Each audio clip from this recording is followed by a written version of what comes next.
office. What?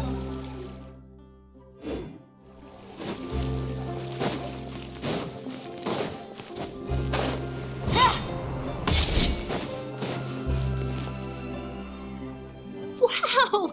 If it isn't the Traveler and Paimon! Oh, have you seen the article I wrote about you?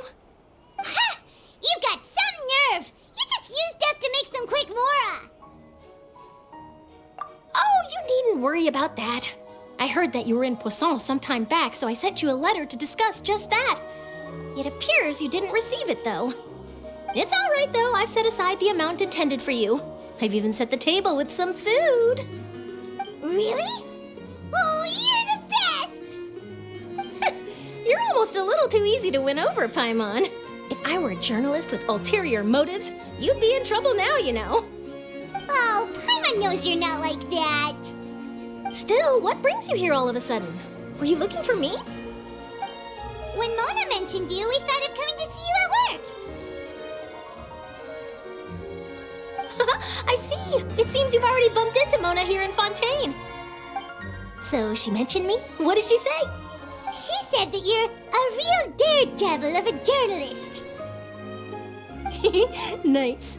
In which case, can this daredevil journalist dare to request an exclusive interview with the legendary Traveler and Paimon? Huh? So your article in the paper today doesn't count? Oh, of course it doesn't. That was more like live photography. What I'd like to do is dive deeper and ask you to talk about the things you've seen and experienced.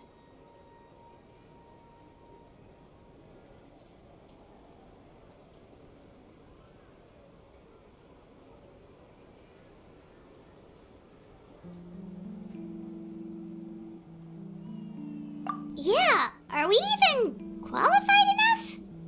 Why not? If I say you're worth an interview, then you're worth it. But not right now, of course. I'll need a few days to prepare. Oh, in that case, we'll just chat when you have the time then? Oh, so that's a yes? Ooh, splendid! I'll tell the editor-in-chief immediately. I'll have to apply for lighting, a venue, some props, and... Whew, so much to get done now. Talk to you later. Wait, Charlotte, Paimon's still got a question for you. And what's that? If, just for example, Fontaine were to be flooded tomorrow, what would you do today? Huh, that's the prophecy you're talking about, isn't it? I mean, I do hear about it often, but I've never once thought that the day could be tomorrow. If you're seriously asking, then I might try and think of a way to leave Fontaine. Oh, but I'm still a journalist first and foremost. That means I have a duty to be reporting from the scene. And secondly, I wouldn't forsake my homeland that easily. From what I've seen, most people don't know what they'd do should the worst come to pass. In truth, it might be better just to behave like normal rather than worry over such an end. So in all likelihood, I'd probably still be prepping at the office for that interview of ours. I know what you're thinking. That sounds a bit sad, but I've always believed that it's best to do what you enjoy. Just think about it. If this nation really were to be suddenly destroyed tomorrow, but I still successfully finish an exclusive interview with a truly unique person, then the story I would wind up writing would truly be timeless. And then do you know what I'd do? Well, I'd write that story, send it for printing, and use messenger pigeons to get copies out to the various nations as soon as possible. I'm not a dreamer, nor am I a workaholic, but I do love my job, and I'd be proud of leaving such an article behind. I guess you could say that I was born to be a journalist. But anyway, that's my answer. And on that note, I'll get back to my preparations. That's so nice. All of a sudden, Paimon actually kinda envies her. Anyway, let's go and take a look at the sea, shall we?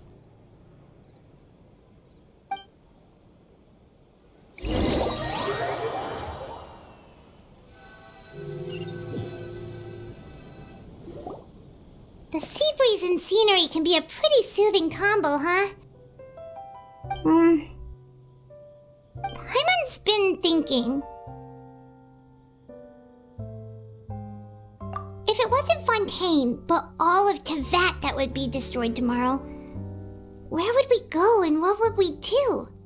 No, Paimon should ask, if you could choose, what would you like to do?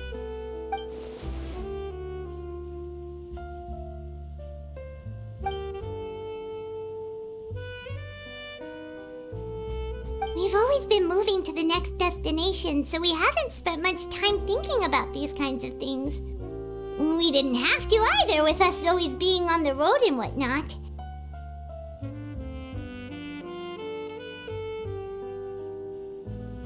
You mean, still traveling?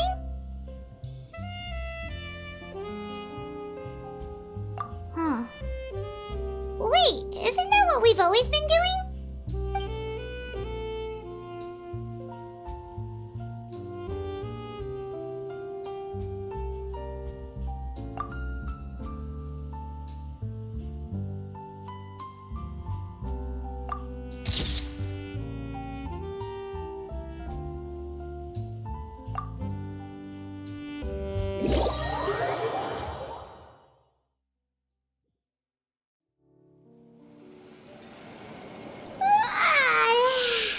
Feels like you'll grow mold if you stay here long enough.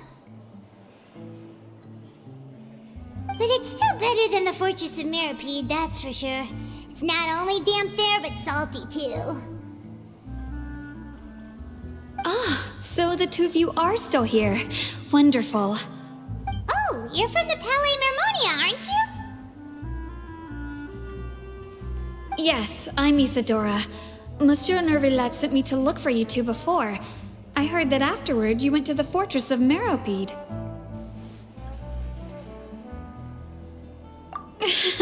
Not at all. I'm well aware that you're friends of his. Actually, I'm here to pass along a message from him.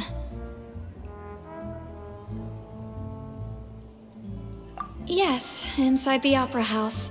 The Maréchaussée Phantom has declared the incident a small-scale riot. A riot? Well, that said, I don't personally think it was that serious. Lady Farina was watching a performance at the Opera House, and while she was resting during an intermission, some other audience members suddenly started harassing her, loudly accusing her of doing nothing about the prophecy crisis. And before she could respond, others started to join in. The crowd continued to grow, and protests against the IArchon started to break out. So people have started to put the blame on Farina. Guess they finally found an outlet for the pressure they've been under due to the prophecy. I agree. People will naturally rely on gods, as is customary. But the moment people feel threatened, gods are also the first to be blamed. So what happened after that? Is Farina okay? Seeing that the situation was spiraling out of control and that further argument was pointless, she claimed that she'd gotten tired of this and left in a hurry.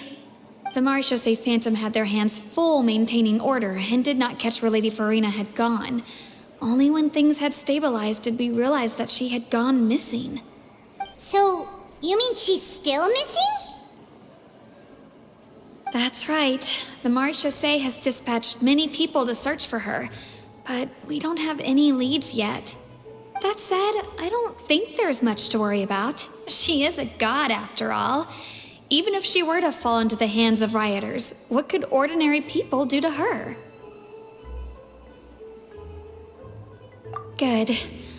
Monsieur Nervillat sent me to tell you about the situation, but he didn't say anything else. Don't worry, this is more than enough to go on. Thanks for keeping us informed. Ah, is that so? Well, all right then. In that case, you two take care. I'll be heading back to the Palais now.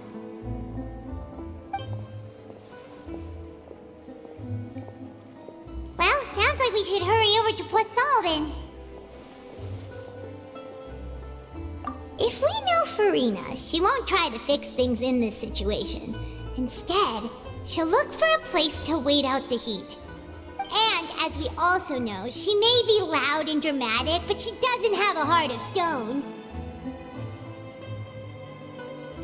When Nervillat was talking to her in the Palais Mermonia, and she heard about Poisson, she couldn't hide her sadness and remorse. It would be hard for her to ignore being accused by the public today. Paimon thinks Furina's probably taken the opportunity to slip away to Poisson and try to relieve the sense of guilt that she's feeling. Huh. Well, what do you think? Paimon knows the answer, of course, but Paimon can do the analysis to back it up, too. Cool, huh? In that case, there's not a moment to lose. Poisson, here we come!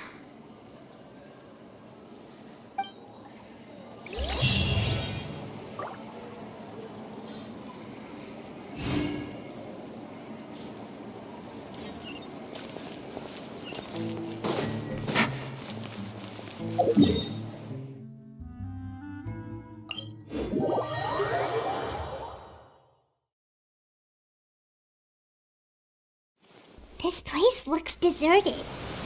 Guess all the survivors must have evacuated already. All that's left here are signs of devastation. Could Furina really be here? Let's try to find her as soon as possible.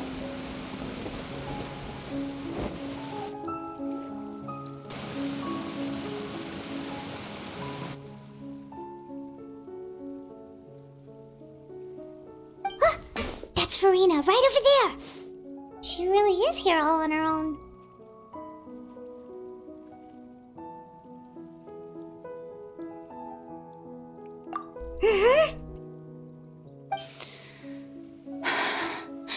Should I just give up? This is all meaningless. What was meant to happen did happen after all. Everyone's dead. I'm sorry. I'm so sorry. Give up, Furina. There's no point in holding out. I'm sorry. But what can I even do other than to repeat meaningless apologies over and over?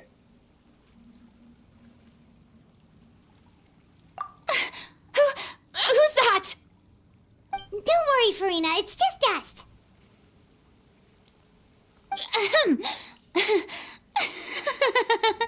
So it is you, blonde traveler from another land. Why, I almost thought you were someone from that mob of my ignorant subjects. Come to kneel and beg for my forgiveness. Furina, you were crying just now, weren't you? The tear stains on your face are obvious. What do you mean, tear stains? Oh, I remember. The show at the Opera House earlier this morning was so moving. I'm still trying to process it. Who did that uncivilized rabble think they were, disturbing my enjoyment of the arts? They even dare to tout their Archon. I must teach them a lesson. I can just imagine their twisted and frustrated faces once they realize that I'm nowhere to be found. Oh, and I'm sure Nouvellette and those people from the Marche Chaussee Phantom are freaking out right next to them, too.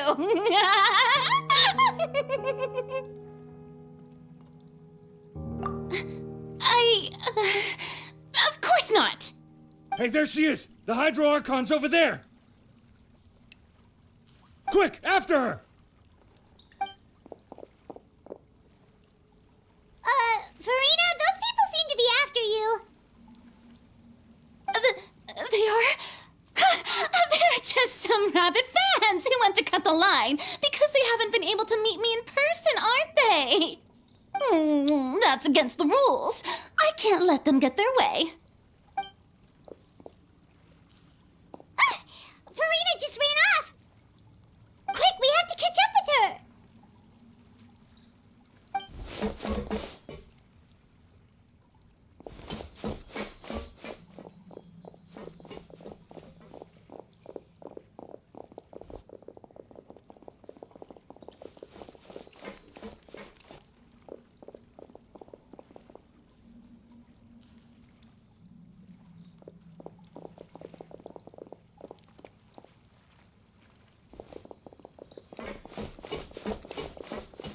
This should be the place, right?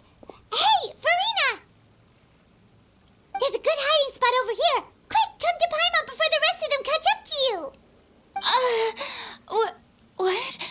What is this place? Hurry, they're almost here! Fine. I suppose haste is warranted. Lead the way.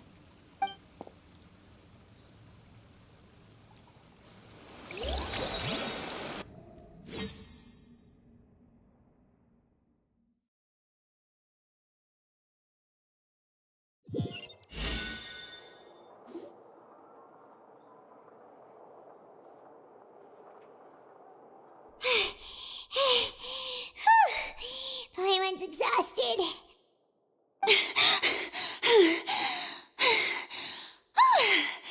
I'm so tired. I totally thought they had caught me. No, I mean, I merely gave in to the sheer enthusiasm they displayed.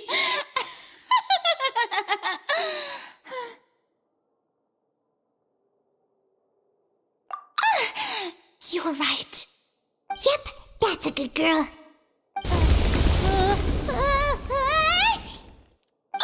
What's happening? The ground's shaking. Is it an earthquake? Yeah, a quake of this kind preceded the flooding in Poisson, didn't it? It can't be. It's happening again. Well, there's no need to worry too much about that. Novelette's made some emergency plans, so the evacuation should go a lot smoother this time. Yeah, I hope you're right. But the people of Poisson, they've already...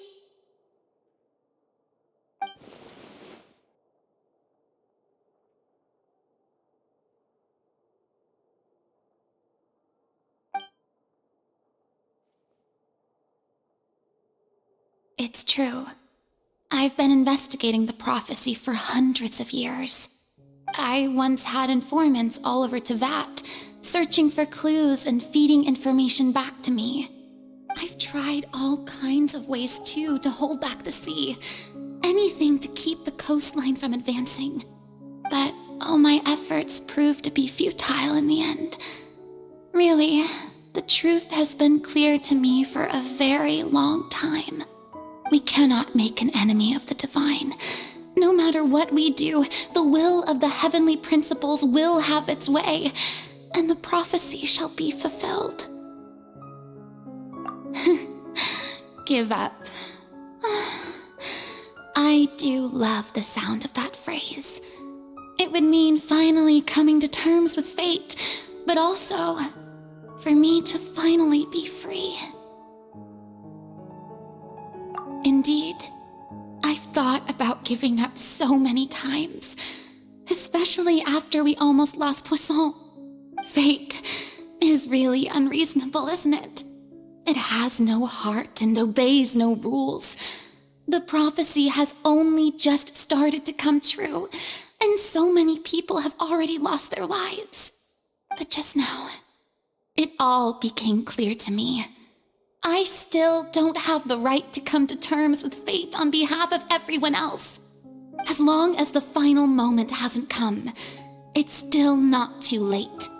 Don't worry. I will keep hope alive for everyone until the very end. Well, that's enough for now. I got the impulse to play the stricken maiden, but honestly, considering my rank and station, that wasn't a good fit at all. Don't take any of what I just said seriously. How could I possibly let Fontaine fall to the whims of trivial prophecy?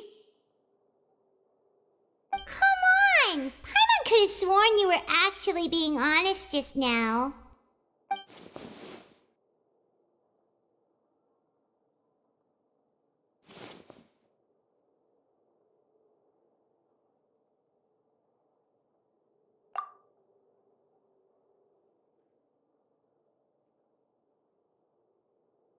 Share my burden. That's impossible. It was fated right from the start that this would be my duty alone.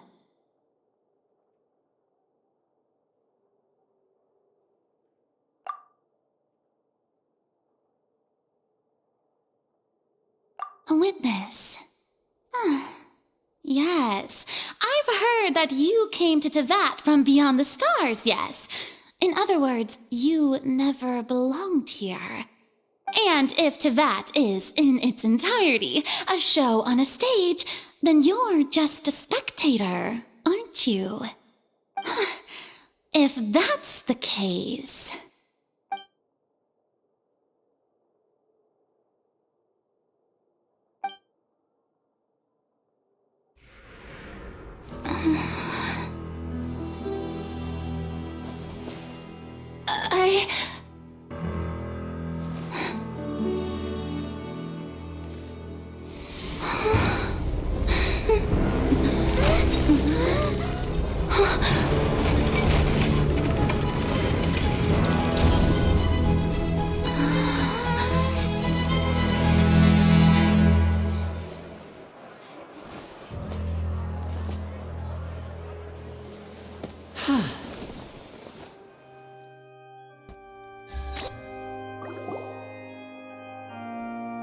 Ladies and gentlemen, this concludes my opening performance. Now, without further ado, we may proceed to the trial of our god. So, this is what it is. Yes, you deserve praise for the effort you took to raise the dramatic stakes. Do not forget, however, that I am Focalor, the god of justice, the embodiment of justice itself. Does it not strike you as even the least bit absurd to bring the very concept of justice to trial? May I interpret these words as your refusal to stand trial? In that case, you will have the opportunity to defend your honor through a duel. You would draw your blade against a god?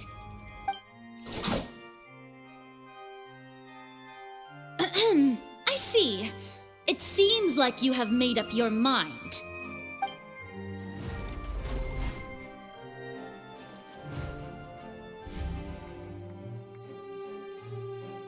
Paimon can't believe it.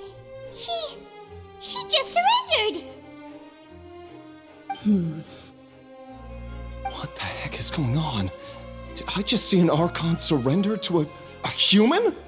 Wow, how utterly humiliating. Lady Farina, what is the meaning of this? Shh! It would seem that there has been a misunderstanding. To be clear, the raising of both hands is not always an indication of surrender. Looking for excuses again, huh?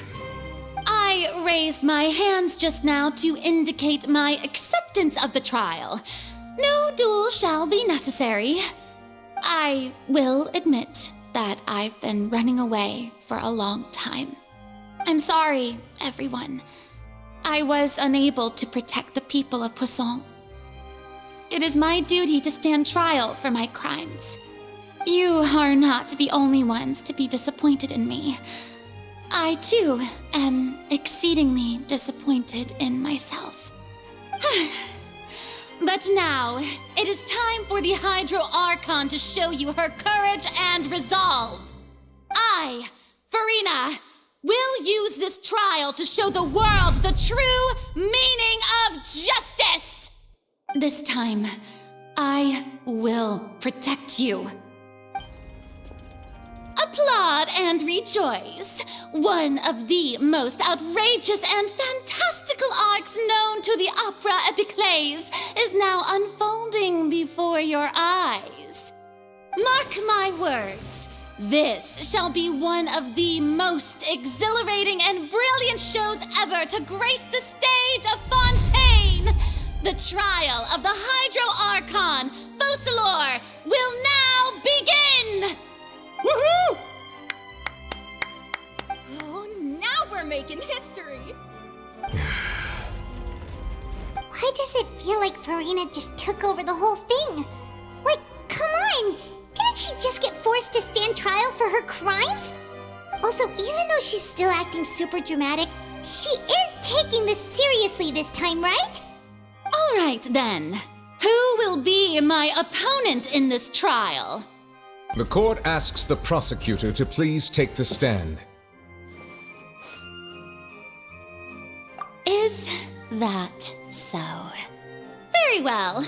Then please speak, witness of Tivat, my accuser and fated opponent.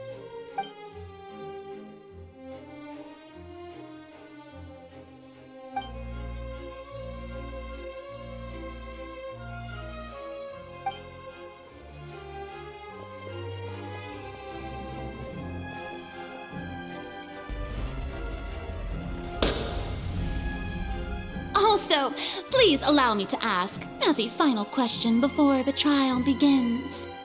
Just how much work did you do to force me onto this stage? Well, we did do a lot of prep after the meeting that day.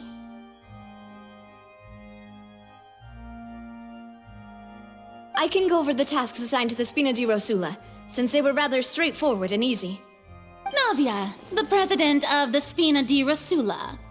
Most of the people who participated in the disturbance this morning were my subordinates. They changed into plain clothes and came to the Opera House as regular audience members, waiting for the perfect opportunity to incite insurrection against you. The people's resentment against their Archon has been building as more and more of the prophecy is fulfilled. A spark was all we needed to turn smoldering anger into a flame. Moreover, according to our understanding and analysis of you, when something like that occurred, you would likely flee the scene and head to Poisson by yourself. So, we arranged for a second group to lie in wait there. So, you mean, the ones who scoured the settlement for me were also from the Spina? And their goal was to force you to step into the giant magic box so you may personally participate in the greatest magic performance in all of Fontanian history. That's right. That house was a magic box, rather than someone's residence. As the super ultimate version of the setup that I used when I first performed at the Opera Epiclese, the volume of the box was increased by a whole order of magnitude, and the distance it traversed was the entire gap between Poisson and Aranias.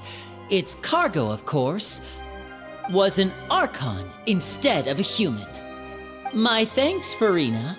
Without your help, we could never have pulled off such an extraordinary performance. You're welcome?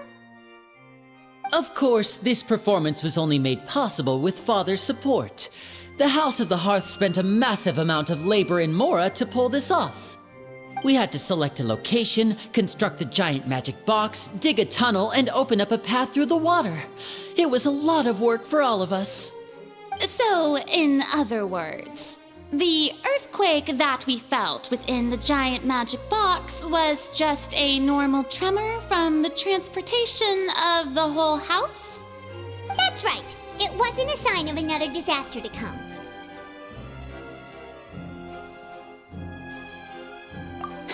Then, I can guess Nervilette and Cloran's parts. You gathered a crowd, prepared a stage, and made sure that the champion duelist would be immediately ready for a fight. All so that as soon as I appeared on the stage, the trial may commence without a hitch. Am I right? Yes, that is correct. Well, Clorand, I must commend you for your courage. Only the most outstanding champion duelist in all of Fontaine would accept a duel with an Archon without flinching. Thank you.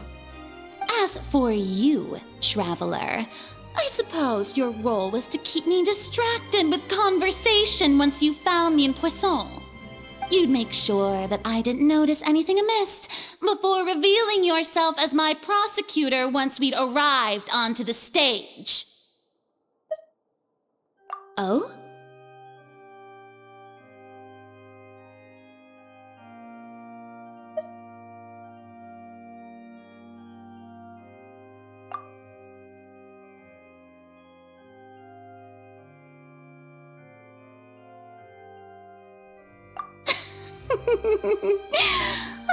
Is that so? Then I suppose I must have missed my final chance. It's fine. It matters not. What's done is done. The stage is already set, so so there's no reason to disappoint the audience. Let's see this trial through to the very end.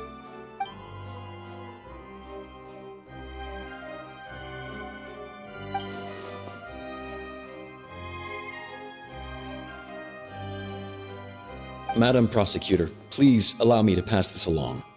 This is a document that Miss Charlotte applied for and received permission to share with you during the trial.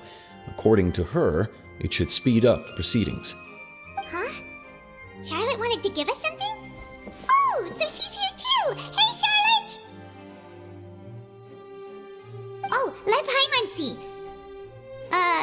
Isn't this the exclusive interview that she did with us before? So she's already finished it, huh?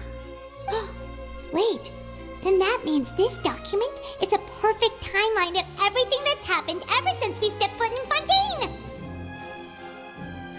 So in other words, we can refer to this anthology of evidence every time we want to use something from our journey as evidence for an argument! Let's quickly confirm the information in it. Just think of it as a refresher, alright? You defeated the IArchon in the very first duels you took part in at the Opera House. That's one for the history books, all right. I didn't think that you'd wind up getting to the bottom of the case I'd been following all this time. This is the first time Monsieur Neuvillette had a difference of opinion with the Oratrice. A Fatui Harbinger, the Fortress of I nearly lost the words of someone as extraordinary as a witch can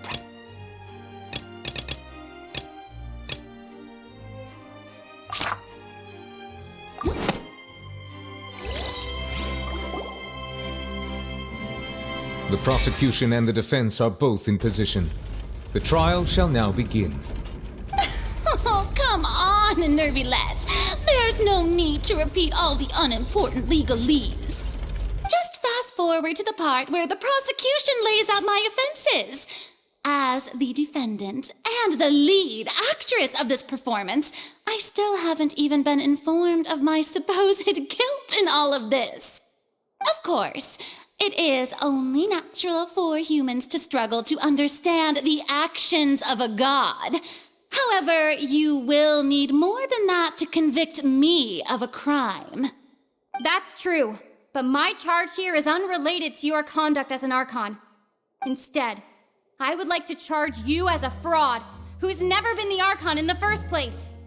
Wait, what was that? Lady Farina's a fraud? Hey, I came here thinking that we were going to try the IArchon for forsaking her duty, but did I hear that right? She's not our Archon at all? Charge accepted. Lady Farina, do you plead guilty to the charge?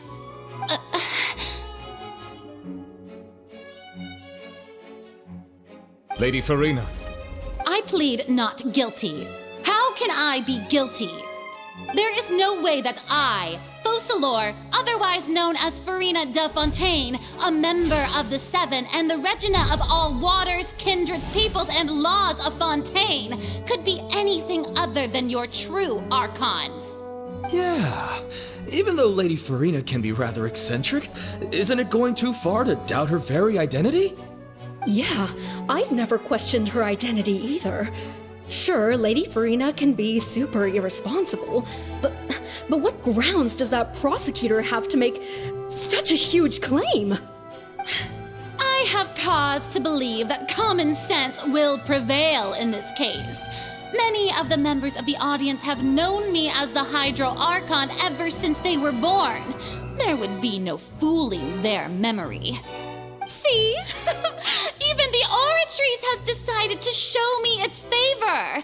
Are you sure you want to commit to a charge that will never be upheld? If you wish to drop the case, I can promise you as the god of justice that you will not have to face trial for making a false accusation. We will treat everything that's happened as a dramatic spectacle and move on with our lives. What do you say to that? Huh. An argument with near impossible odds, huh? We have to not only refute Farina's claims, but also overturn the long-held beliefs of the people. Well, I tried to give you the chance to surrender. If you must persist, then let me ask. If you believe I'm not the Archon, then what manner of being do you think I am? And if I was not the Archon, then how did I manage to live for over 500 years?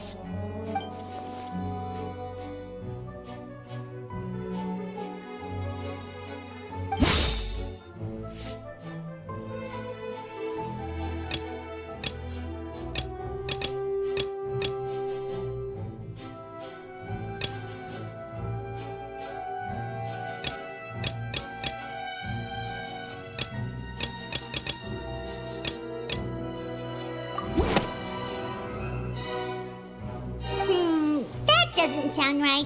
Paimon doesn't think this clue can be used as compelling evidence to build our case.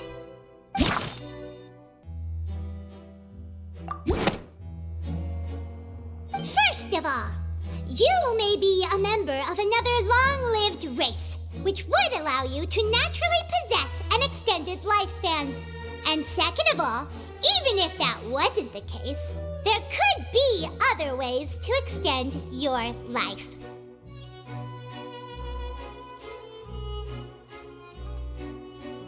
Who gave you that idea? Was it the knave? You'd sink so low as to use a harbinger's words against me. A curse? I once thought it possible that the aura of an Archon might naturally resemble a type of curse. But in light of this claim, perhaps what I sensed was not your divinity, but a curse after all. You sensed it too, huh, Neverlet? Lady Farina is actually a human? Well, it is true that it's extremely difficult to tell humans and gods apart just by looking at them. It's not impossible.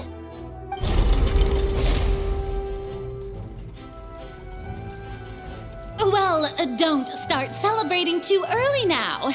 Even if I have been carrying a curse like you said, how does that prove that I am merely a human being? Besides, everyone knows that the main difference between a human and a god is the possession of authority. Gods can do what humans cannot. That's why they're worshipped as gods.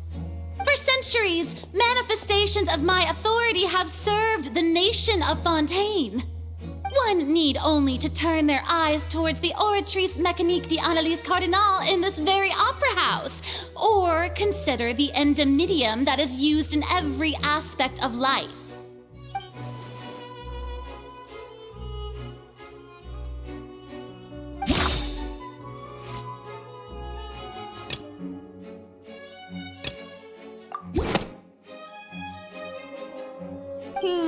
That doesn't sound right. Paimon doesn't think this clue can be used as compelling evidence to build our case.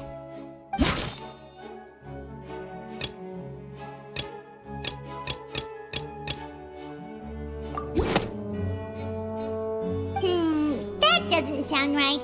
Paimon doesn't think this clue can be used as compelling evidence to build our case.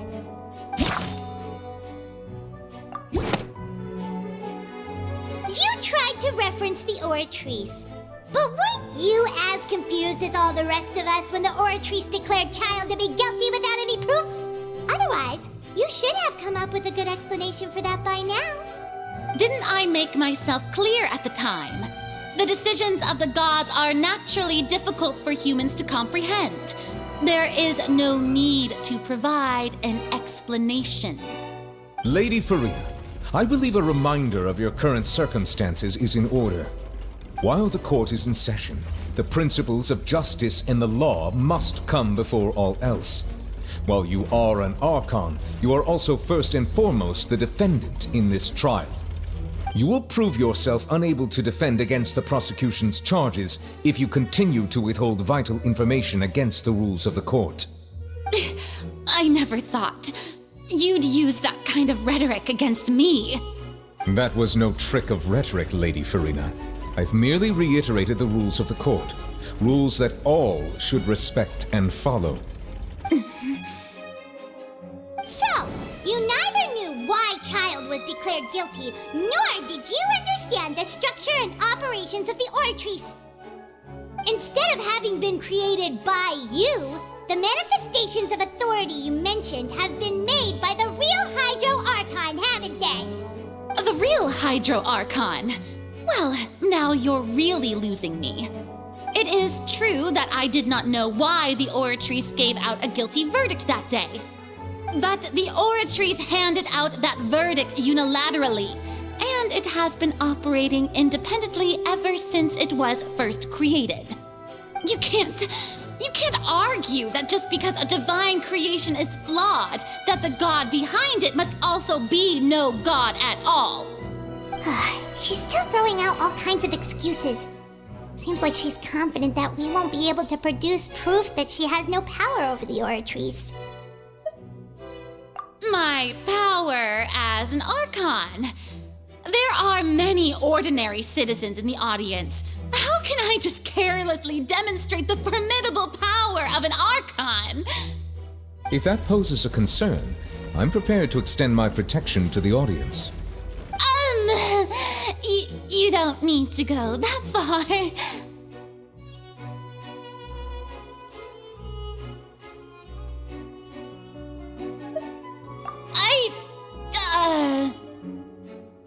Aren't you the Hydro Archon? Or is it that you can't even wield the power of Hydro, much less the authority of a god? Indemnitium! Yes! It's all because of Indemnitium! All Archons derive their power from the faith of the people, and I've converted the people's faith in justice into Indemnitium! Thus did I give up all of my divine power to provide everyone with energy for their daily lives. Have you ever seen a more magnanimous god? Isn't that a huge stretch? Yeah, no matter how generous an Archon can be, how could they give up all their power? Can a god with no power even still be called a god? It seems like nobody's buying Farina's excuse. Hey, come now, everyone! Please don't stare at me as if I was a liar! I'm still the same Farina you knew, right? The one that you loved! Shouldn't you want to believe in me? Please? You've got to believe me! If what the prosecutor said is true, she really has committed a grave offense. Did she deceive all of us? And all of our parents and grandparents too? And then all of our ancestors? Ever since they were born? Enough! That's enough! Tell me then, if I'm not the real Hydro Archon, then who is? If you have no evidence of another Hydro Archon's existence, nor can you find anyone who can back up their claim to be such, then what grounds have you to say that I'm not actually the real deal? Wow, she came up with yet another argument. How can we refute her now? Seems like she really doesn't want to give up.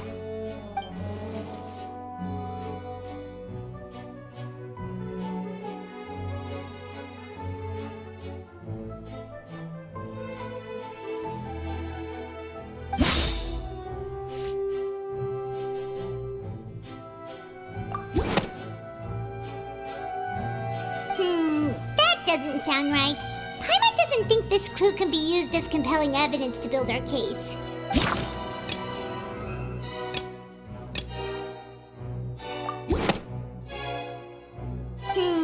That doesn't sound...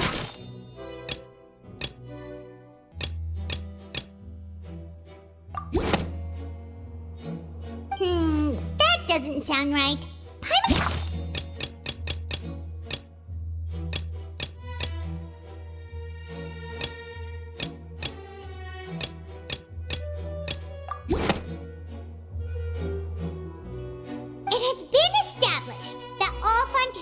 can dissolve in water from the primordial sea.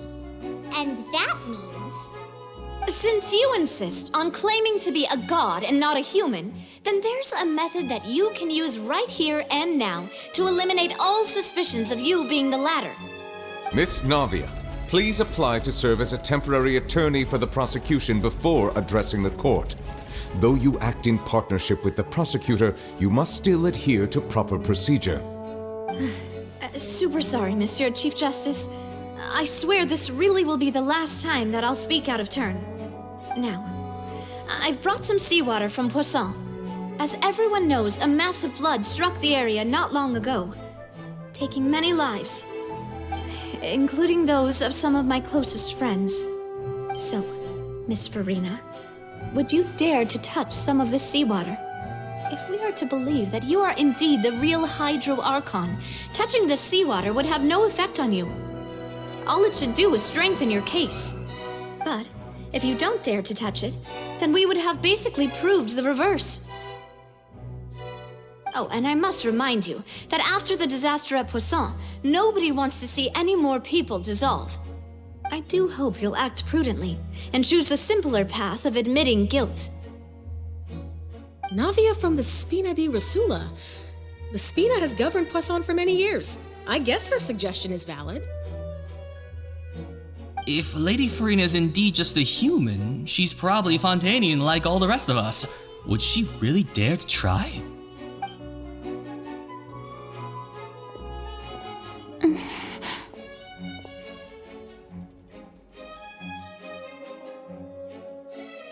Lady Farina, this test has been unilaterally proposed by the prosecution. As it falls outside the realm of standard court proceedings, you possess the right to decline participation. Well, of course he had to tell her that. But refusing to participate is basically the same as a confession of guilt. She's just staring at the water without saying a single word. It really does seem like she's quite terrified of it. That could only mean... What's going on? Is she really planning to... that's not what we thought she would... Due to the inherent risk of the test, Lady Farina, you may...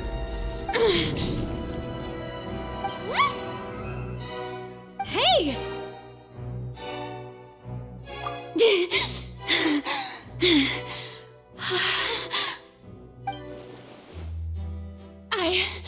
I'm fine! Look at me, everyone! My hand is still here! I haven't been dissolved!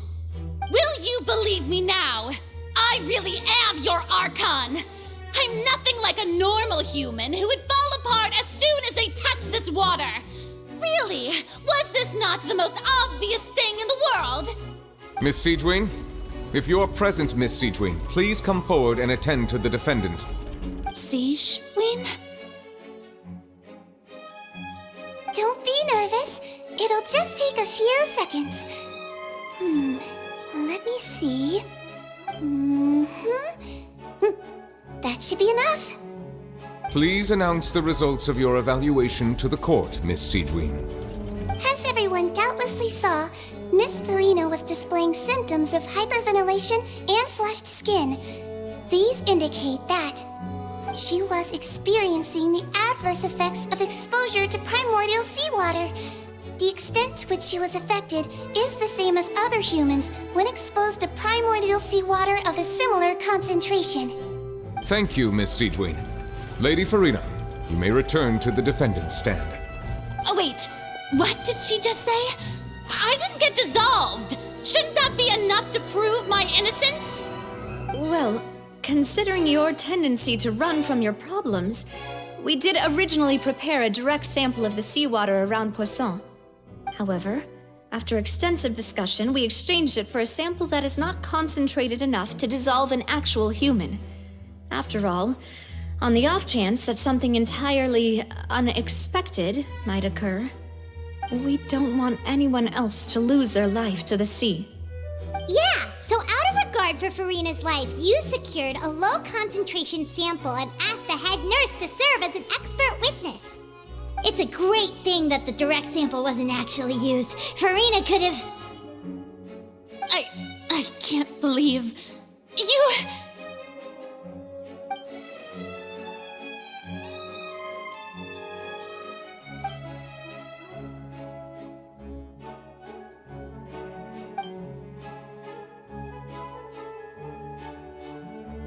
Listen to me!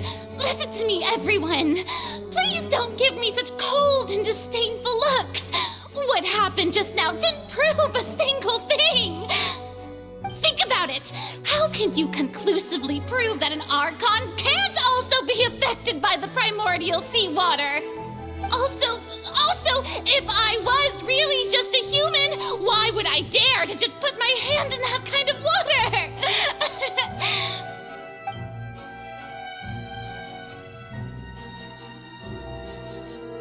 Please, everyone, anyone, just listen to me!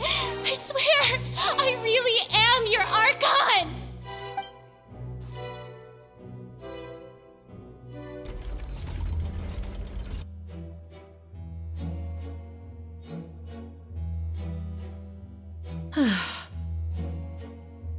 I don't think anything she says at this point will sway anyone. The odds are just too stacked against her now. With all the things that have been said, Paimon doesn't think there's any way left for Furina to win. I believe the time for arguments and presentation of evidence has come to an end. If there are no objections, we will move on to the final judgment.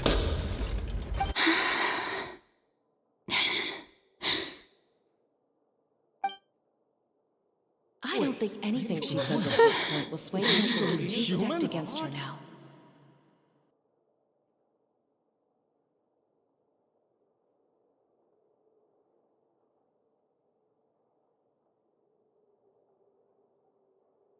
In my capacity as Chief Justice, I shall now render judgment on Furina's misrepresentation of herself as the Archon of Fontaine.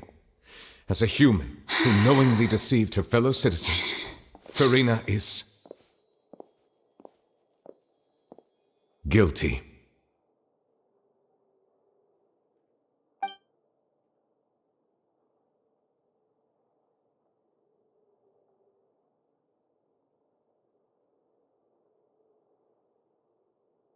We shall now turn to the Oratrice Mécanique d'Analyse Cardinale to render the final verdict on the charges.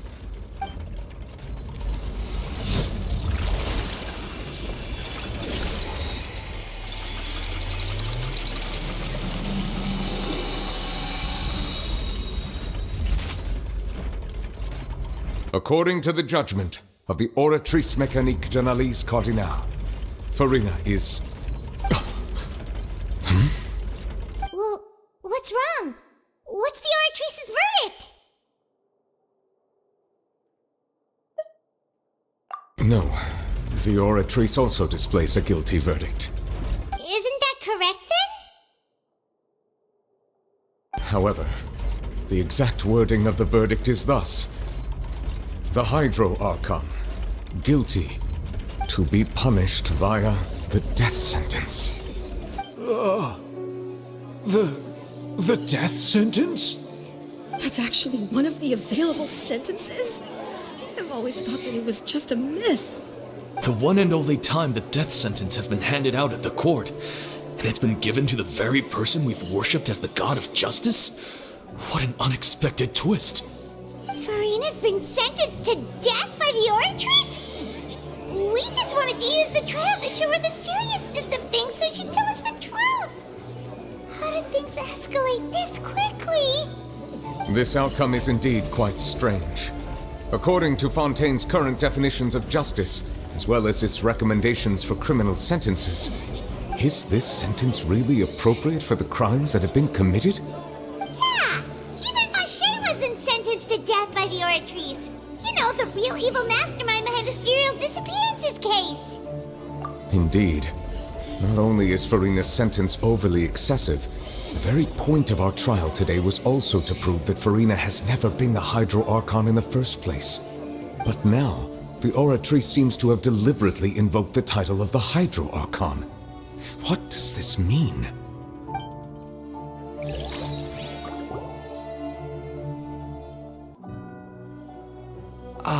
Excuse me, if I may interrupt. Is the trial still going? Fremine! Oh, you finally made it. I assume this means you've completed your mission?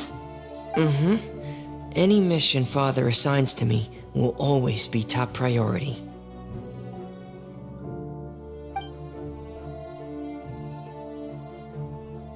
Is that the first prophecy slate?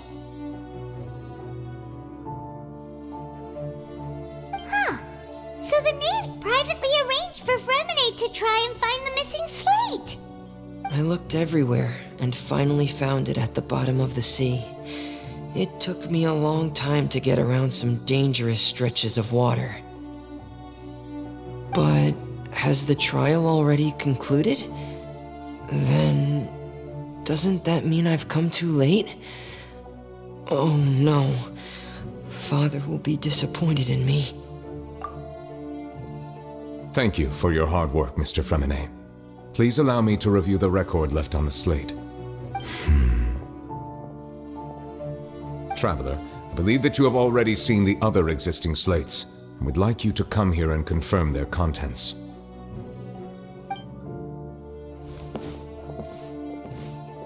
Huh? So what do you see? What is it?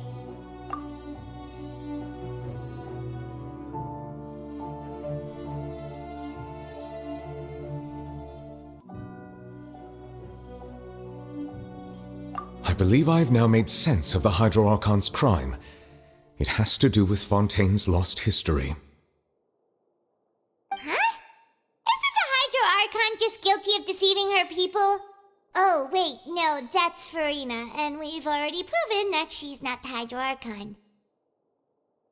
So when you say IArchon, do you mean the real IArchon we've been kinda talking about? In truth, everything that you've encountered in Fontaine up until this point can be traced back to the contents of these stone slates. However, I'm uncertain as to how much sense they currently make to you. Okay, let's try to recall the contents of the other 3 stone slates. Paimon will do her best to help you remember.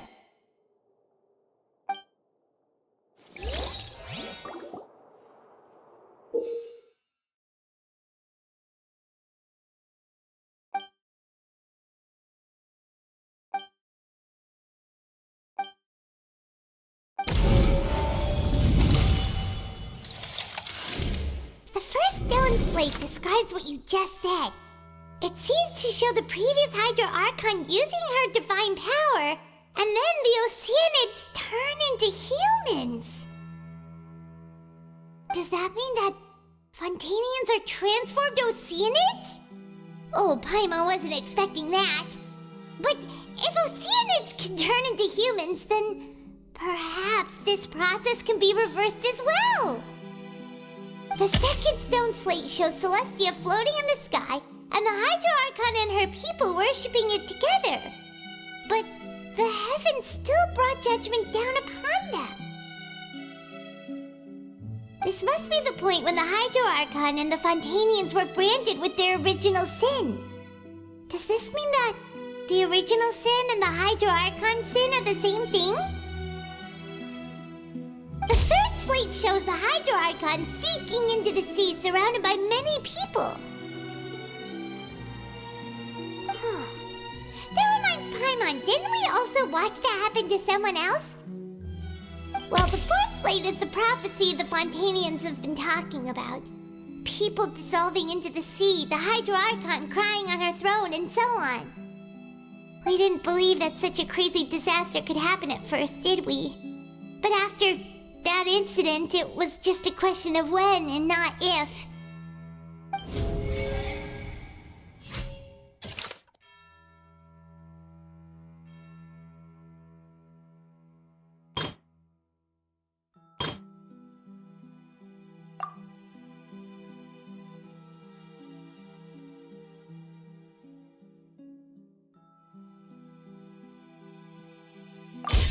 We know from the case of the serial disappearances of young women that Fontanians can be dissolved in primordial seawater. And the first stone slate tells us that long ago the IArchon used her power to turn Oceanids into humans. This might be the reason that Fontanians can dissolve.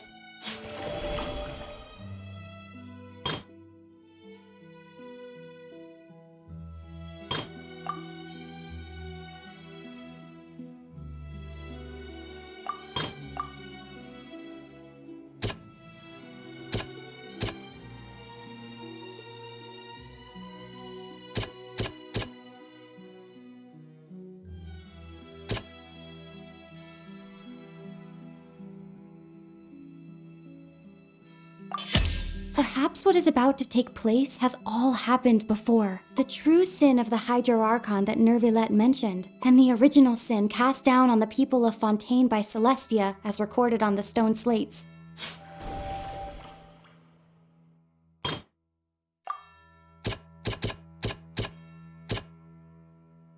That doesn't sound quite right. Let's think about this some more. It's not as simple as falling into the sea. When Navia fell into the sea, her consciousness was subjected to judgment. The stone slates show the people gathered around the IArchon in the sea. Could that be alluding to the same thing?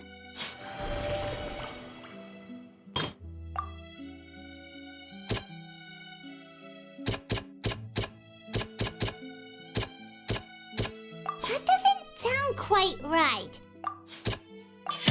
The prophecy from the stone slates found its way into society, but not many people believed it at first. The fortress of Meropide was nearly flooded with primordial seawater, which we know can cause Fontainians to dissolve. It seems increasingly likely that the prophecy may come true. If we hadn't dealt with it in time, things could have gone very badly. They'll dissolve into the primordial sea but won't cease to exist. Their essence will flow in the seawater, converge, and take the form of an oceanid.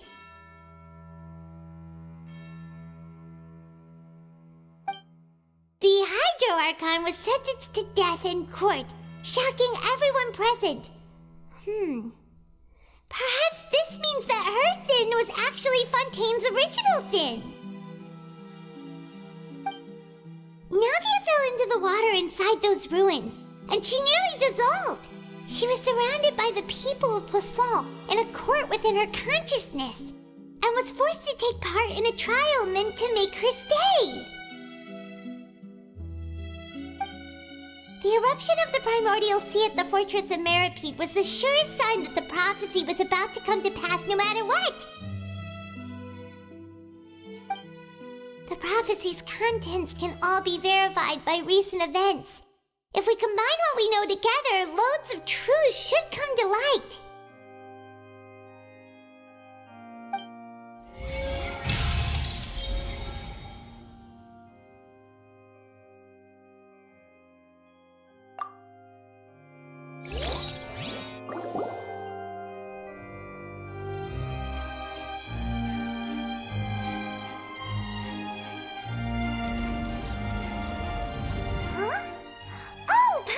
It now, so that's how you can make sense of it. But then it feels like we're going to have to share some truly shocking revelations. Let's hear them.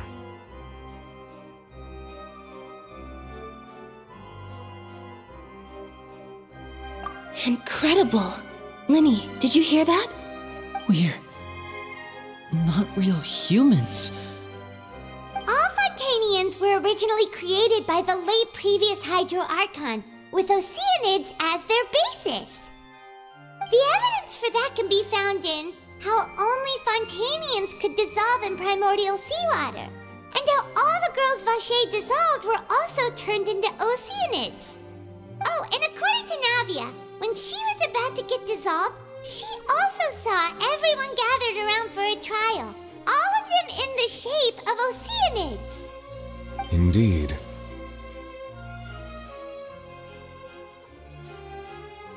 Yeah, and it follows from the content of the first slate that she probably angered Celestia by creating humans without prior permission.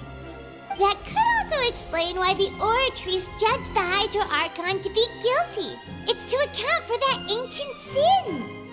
The IArchon's true sin was creating us? And yet, after many hundreds of years, the IArchon's creations have turned around to try to judge the Archon within the Opera Epiclese. The twists of history are often the most unexpected of all. Yeah, isn't the image here just like when Navia fell into the sea? So wouldn't it be trying to show the image of the IArchon also falling into the sea once the prophecy has been fulfilled in the fourth slate?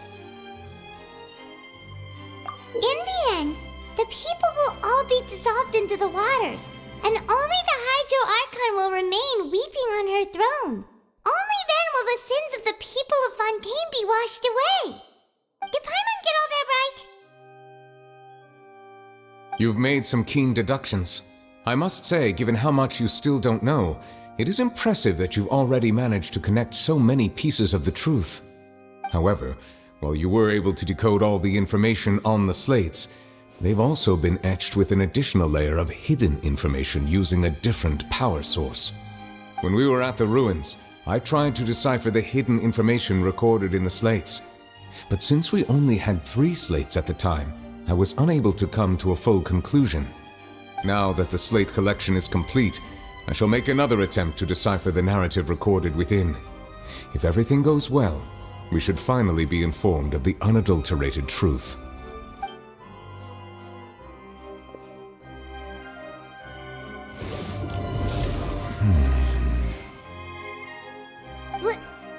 Well? Did you get it? I believe I should share this truth not only with you, but with all the people of Fontaine as well. I will try to briefly summarize it for you.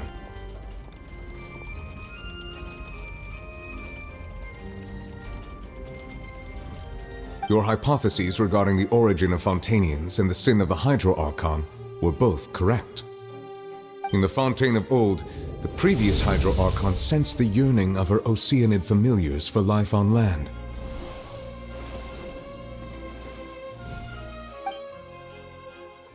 The Oceanids were enamored with the beauty and romanticism of human beings, and wishing to have those experiences for themselves, expressed to the IArchon their desire to become of a similar kind. However, even though water as an element is intricately linked with the power of life, the IArchon, as one of the 7, did not possess the authority to create a new form of human life. Not one to give in, she eventually found a way to create permanent humanoid bodies for her familiars by appropriating the power of this planet's primordial sea. She poured primordial seawater into the Oceanids' blood vessels, creating humanoid mimics in the process. But if Fontainians were to ever come into direct contact with water from the primordial sea, the power within their bodies would escape these artificial restraints and return to the sea. As a result, their forms would collapse, and they would be reverted to their original forms as Oceanids.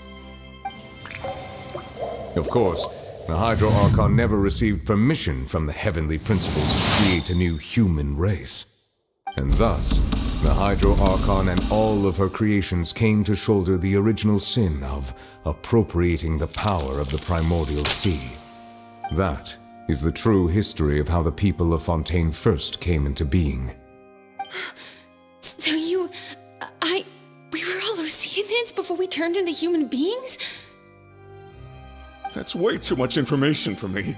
I think I'm just going to pretend that I never heard a single thing. Wait, but if that's the truth, we can't let the IArchon be sentenced to death. After all, her only sin was creating us. This really might be too much information for your regular Fontainian, but it does answer a lot of our questions. Alas, your hypothesis regarding the 3rd and 4th stone slates was inaccurate. The slates' respective positions are, in fact, correct.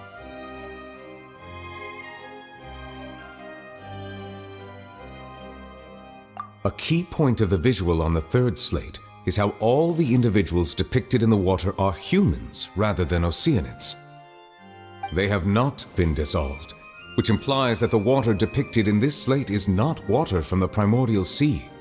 The nation of Fontaine is the nation of Hydro, as well as the nation of trials and justice. Instead of being the literal element, the water in the scene symbolizes judgment and justice. You may also recall Navia's experience. When she fell into the sea, her consciousness was surrounded by that of many others who intended to hold a trial to determine her fate. Therefore, the meaning of the 3rd slate is that the people of Fontaine shall try the IArchon at the court of justice.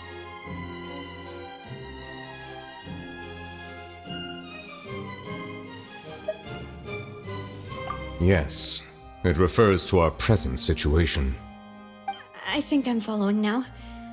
So, what you're saying is, even though we decided to put on this trial to avoid fulfilling the prophecy, in truth, everything we've done has happened exactly as the prophecy foretold. So now, it seems, we're the ones making sure it comes true. What should we do? Huh. No matter what, the prophecy will be fulfilled. Is this what it feels like to be a prisoner of fate?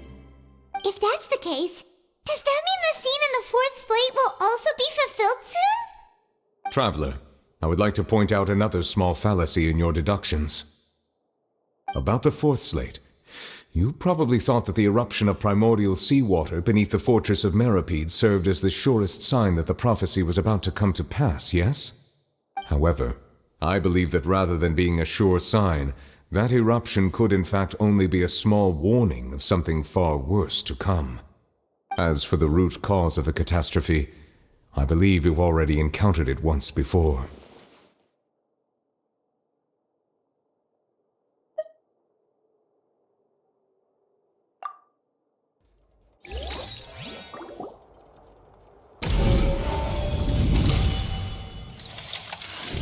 This eruption was just a small warning of the things to come. We must find the root cause of the disaster.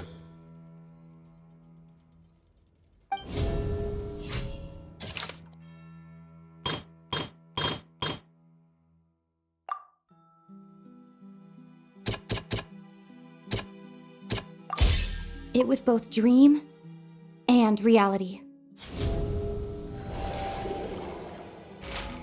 If we're talking about a true culprit, that could only be that thing inside the primordial sea, right?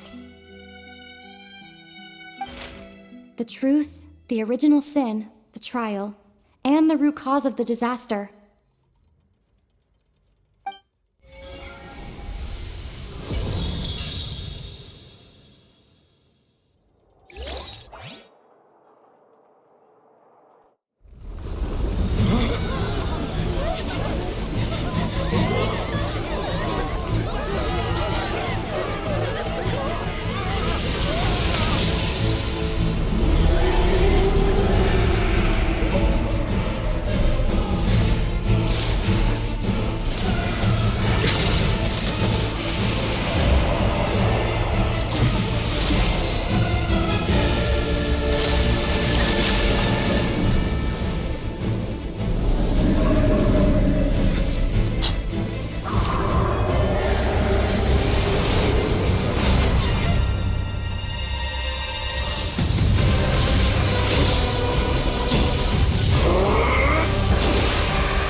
That was way too close!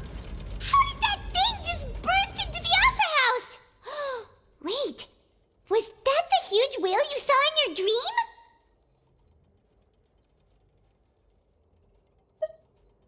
So we've met it at last. I understand very well why it has chosen to make an appearance here. That whale does not belong to Tevat. It is a monster that has traversed the stars, weeping all the while. It has been greedily consuming the energy from the planet's primordial sea, using it to grow. That is the main cause for the rising sea levels. And once it has finished consuming all of the energy contained within the sea, its next step will be...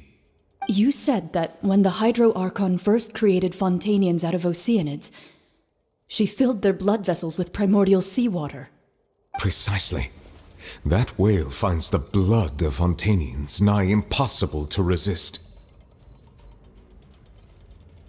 Therefore, when it left the Primordial Sea, it decided to make its next stop a packed opera house full of food. Food in the form of Fontanians. We just barely managed to push it back, right? In that case, won't it come back to target the people again once it's managed to recover its strength? That is correct.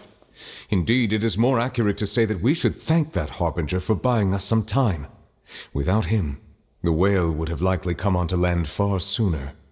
From the way he looked, he must have been fighting the creature for quite a long time.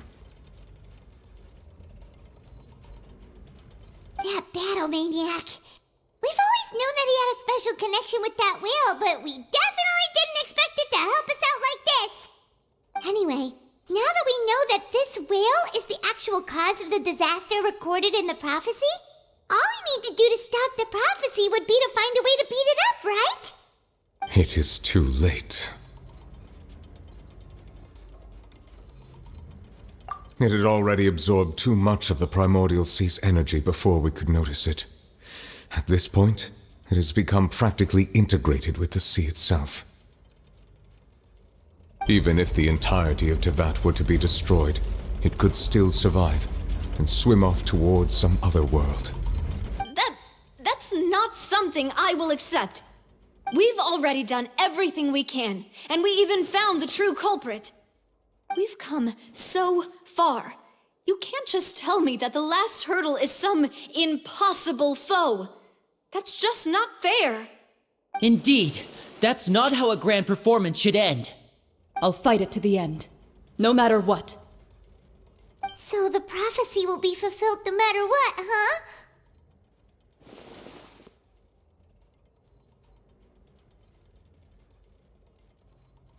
The prophecy. Yes, what has been prophesied will be fulfilled. You may view such things as the history of the future.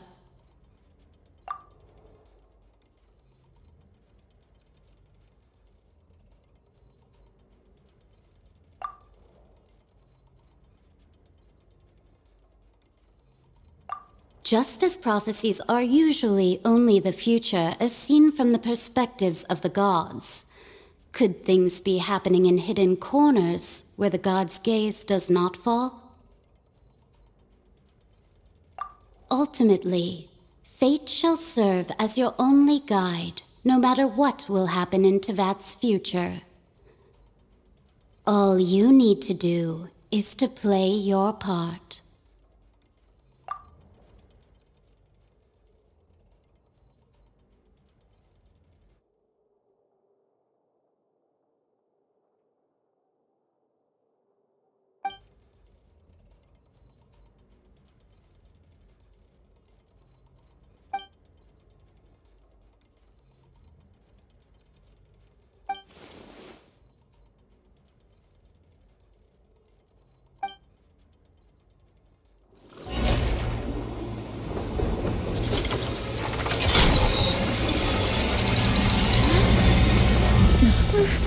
What's happening with the oratories? I believe it is preparing to carry out the death sentence.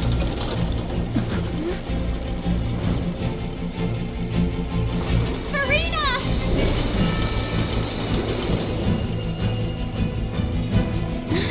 No, I still need answers.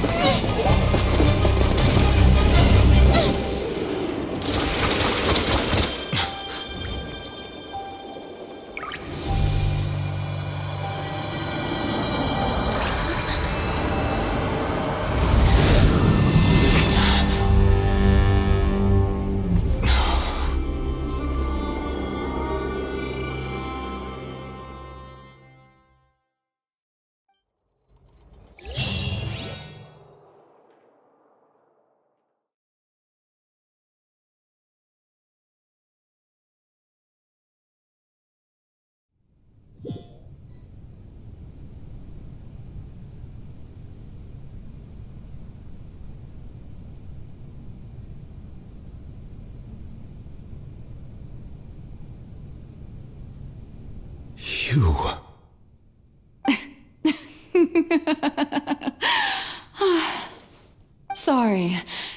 That shocked expression on your face is just too amusing. I couldn't help myself. You are not Farina. Who are you? Ah, the sweet sound of bewilderment. Marvelous. A sure sign that my attempt to deceive everyone was a resounding success. But to answer your question, I am Focalor. You know, the god. Focalor? Why did you deceive us? Oh, that wasn't my goal, of course. Goodness, no. But I had to fool everyone else too, if I was to stand any chance of deceiving the heavenly principles. Deceiving the heavenly principles? It's all because of that pernicious prophecy. Dreadful, wasn't it? Everyone doomed to dissolve. Fontaine condemned to be flooded. One was not amused. In fact, one was positively bemused when that problem was thrust upon me by my dearest predecessor. That's the former IArchon Egeria, for the uninitiated. It hardly gets more disastrous than a preordained national catastrophe, now does it? She knew full well that the prophecy would surely come to pass. And as one of the seven, she also knew full well that one defies the heavenly principles at one's peril. So yes, as you have no doubt surmised, it was a rather impossible situation that I found myself in. I spent a terribly long time mulling it over, alone on the ocean floor. And I was almost growing barnacles by the time I finally realized there was only one possible solution to this confounding conundrum. I had to outwit the heavenly principles, allow the prophecy to be fulfilled, ostensibly at least, while saving everyone at the same time. I'm a genius, I know. I can only assume that's why Egeria chose me as her successor. Although, looking back now, it was hardly the inheritance one dreams of. Between the task of saving the nation, the quotidian duties of the IArchon, and not to mention the original sin of creating a new race of humans, I dare say she left me quite a colossal mess to clean up. But one can only play the hand one is dealt. I did not choose this, any more than I chose to be one of her Oceanid familiars. So you were also once one of the Oceanids, transformed into a human by Egeria's hand? Yes, I was. I always dreamed of becoming human. And I still do, even now. In my eyes, to be human is to be part of the greatest opera ever known. After becoming a god, I separated my divinity from my body and spirit, leaving behind only a self that was as naive and bewildered as my past self on her first day as a human being. The me you see before you now is that divinity, and the human counterpart I left behind, I named Farina. She could feel joy, sorrow, and everything in between. She could be as vain and conceited, or as meek and vulnerable as she wished. Her strengths were of a kind only a human could possess, as were her shortcomings. But in my eyes, Farina's humanity was what made her perfect. She was perfectly human in every way. The person I always wanted to be. Anyway, so then I cursed her. All part of the plan, of course. The plan to deceive the heavenly principles. Do you still remember the final scene of the prophecy? The IArchon alone, weeping on her throne. In order that the prophecy might appear fulfilled, I invited Farina to be an actress, to play the part of the IArchon in the prophecy. Under the curse I placed on her, so long as I, Focalor's divinity, continued to exist, she could not die. But nor was she free to live her life in the pursuit of happiness.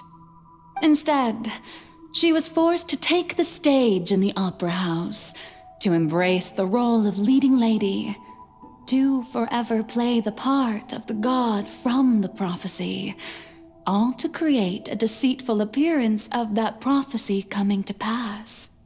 I suppose now you probably understand why your court is called the Opera Epiclese.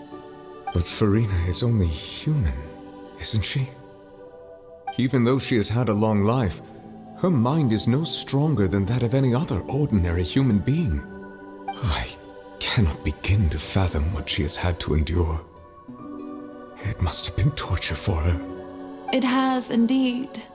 And although she is, in a sense, me in human form, I most definitely owe her an apology for it. It's been 500 years, and all along, she's been playing her part in the most unimaginably long, unbearably lonely, and agonizingly painful opera of all time.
Oh, who permitted you to come onto the stage? Now, I understand your admiration for my august self, but I must ask you to keep to the rules. All right. It is not my intent to reprimand you. There is no need to state your name. Just be off with you. Do not distract me from my performance. Oh, do not jest. Can you not feel it? I am Focalor. The eyes of countless Fontanians are upon me. I must, at all times, display the utmost elegance and nobility.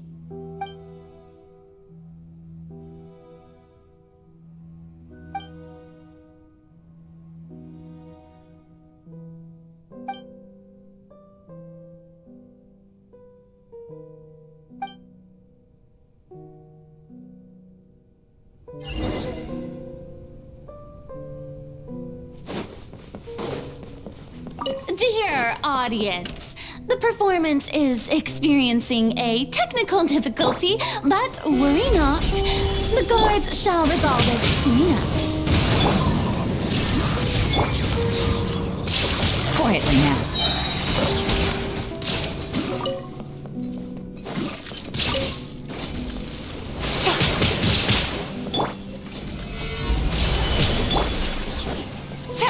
Busted. Hey, what gives? The audience is still watching me, you know. Guards? Wait, where are the guards? Guards!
Farina. Farina. Huh? Who's that? Who's calling me? Where are you? Be not nervous. Be not afraid. I am before you. Wait a moment. You're near me? How can this be?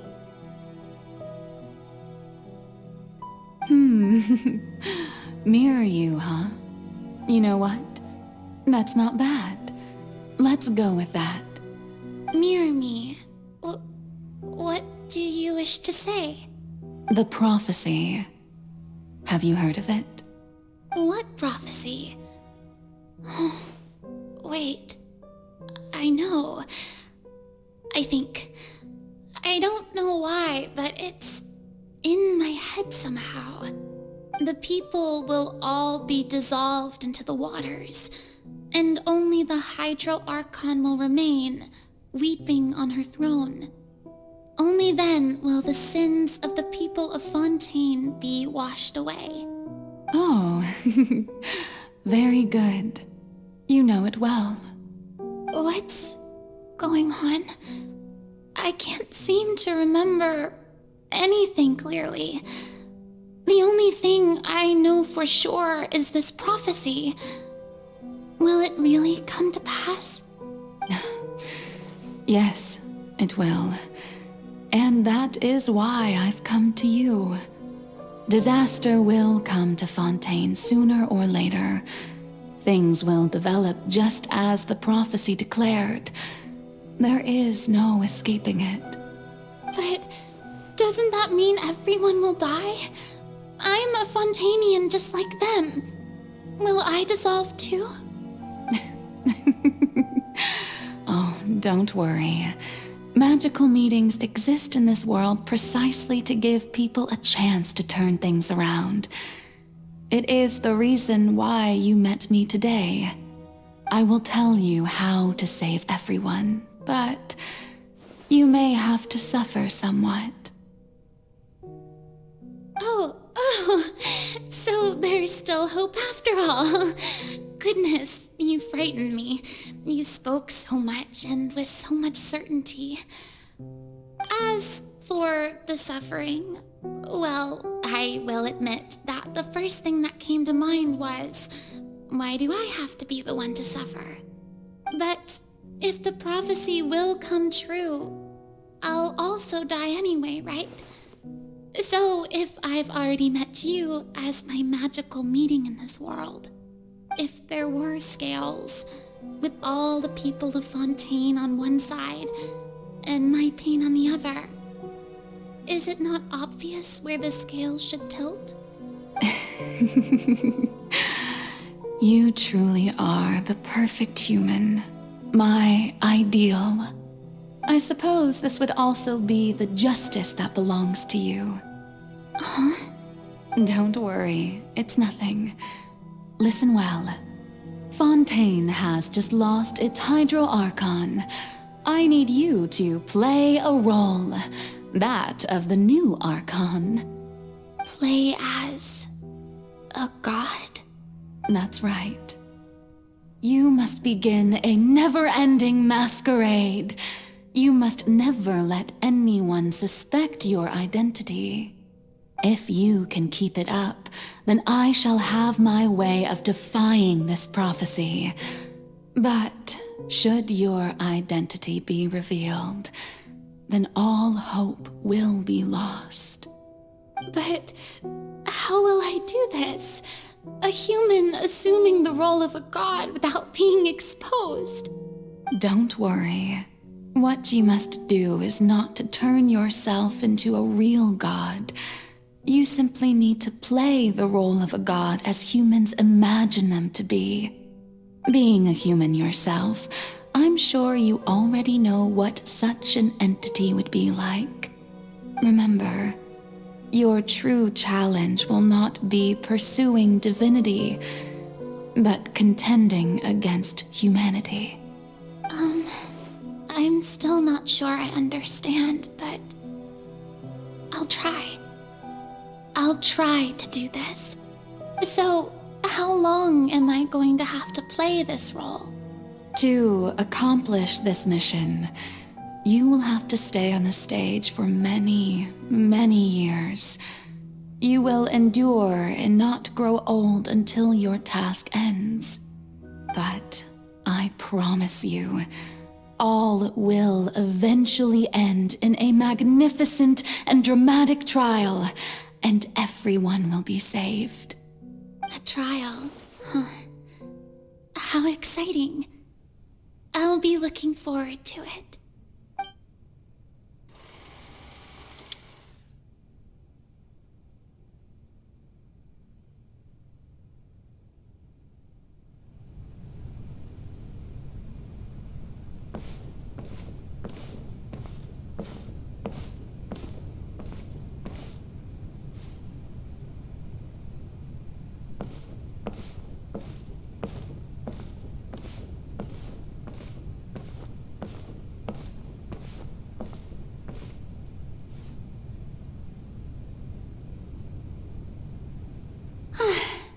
The Maison Cardinalise has announced my accession, but this is my first time facing the people. What should I say to most appear like a god? To be honest, I still don't know.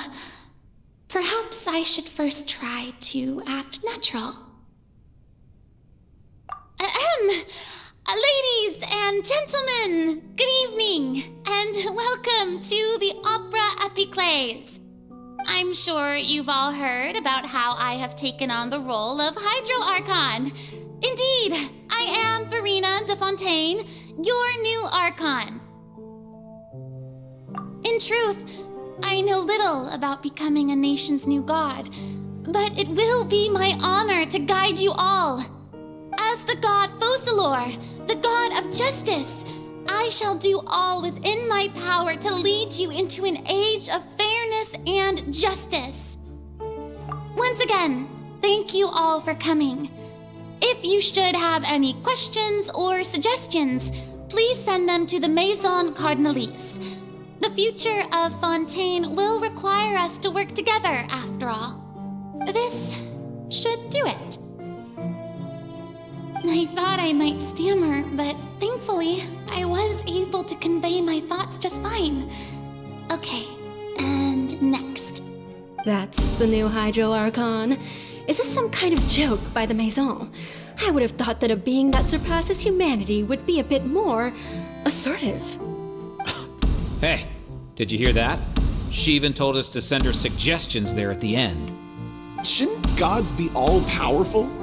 She's being so modest. What's the difference between her and an ordinary person, then?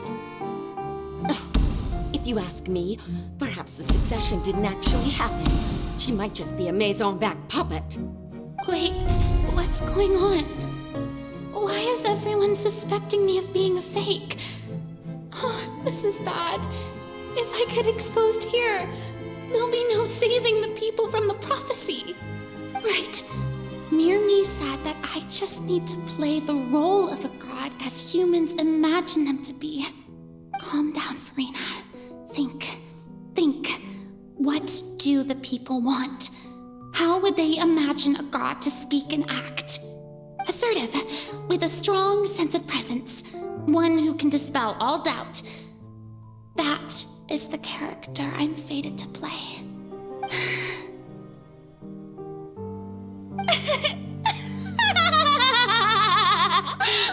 Oh, very good, my people. Only ones such as you are deserving of my rule. Now, I was wondering if some weak puppet were to one day come onto the stage and claim ownership of this opera house, would the children of Fontaine follow them? Well, it seems that you would all see right through them. Having passed my test, you are qualified to witness wondrous trials alongside my august self, here in this opera house.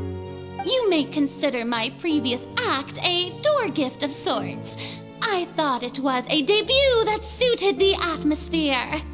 Now then, again. Let us be reintroduced.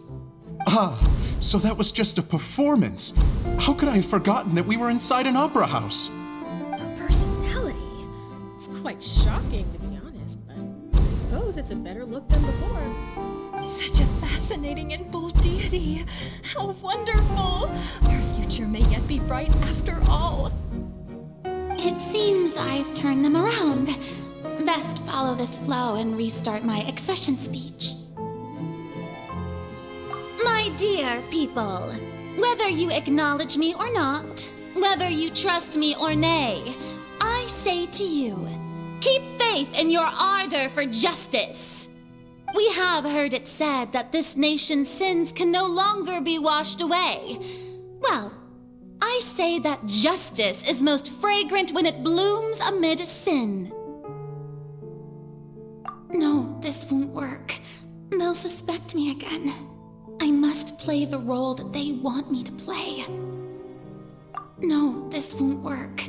They'll suspect me again. I must play the role that they want me to play. The scales of justice should not weigh heavy in the hands of its God. On one side, it must carry fairness and justice. And on the other, praise and applause. May law be the prayer on our lips. May judgment be our worship. Let us light the fires and drink to the future of Fontaine. There is no trouble in this world that justice cannot solve. All that is needed is for you, my people, to believe in it, heart and soul. So long as I, the Archon Focalor, stand within the Opera Epiclese, so long as I stand before the Oratrice, I shall even judge the gods of this world!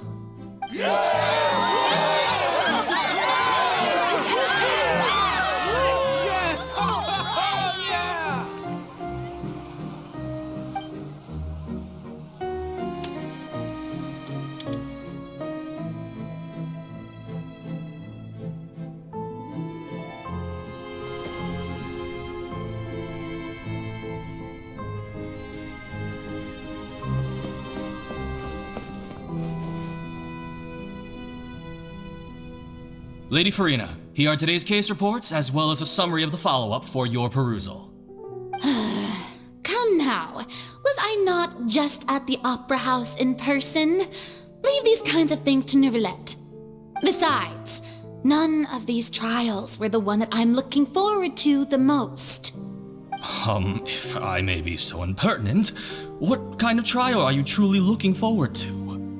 A magnificent, dramatic, and wondrous trial. A trial to end all things. How could you hope to understand? That's true. I fear I lack the ability to grasp your divine thought, Lady Archon.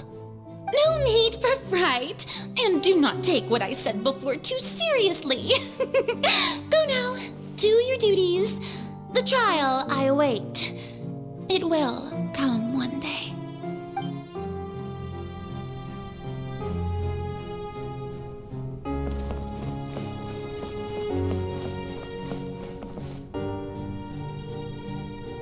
Lady Farina, I don't know what to say. Thank you for agreeing to see me. No need to thank me. Or rather, thank your own sense of perseverance instead. Long have you stood in line to meet me, have you not? Oh, I'm afraid that's just an inevitable consequence of my divine charm. All right, Deoteria, is it? How is your son's illness? You remembered me, and you knew of my family, too. He is doing much better now. In fact, he is far more of an ardent believer than I. He was the one who forced me to seek an audience with you, and to bring your words back to him. Oh, good. Very good. If this should happen again in the future, please do not hesitate to come and tell me. Going down to citizens' homes every so often, while not usual practice, should serve as a fine change of pace.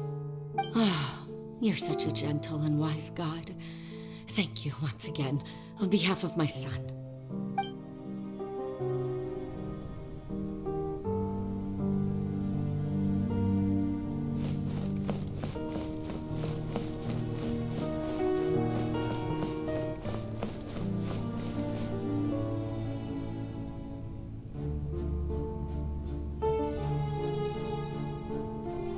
Lady Farina, here are the latest hydrological reports.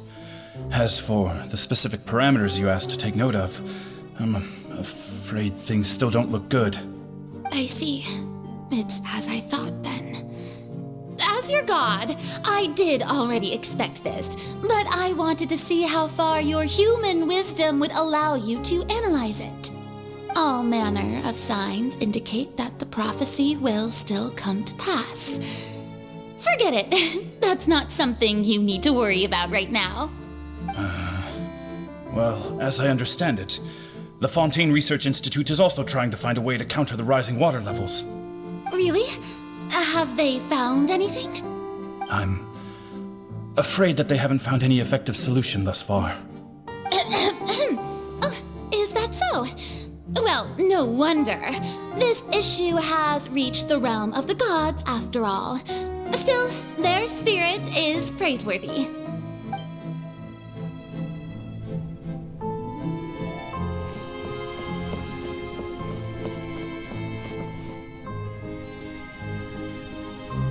The day is finally over.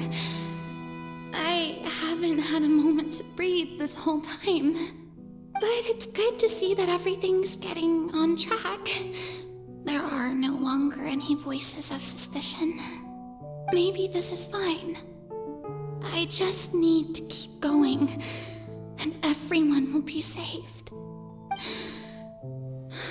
Alright, Farina, don't think too hard about this. You need rest. Tomorrow's a new day.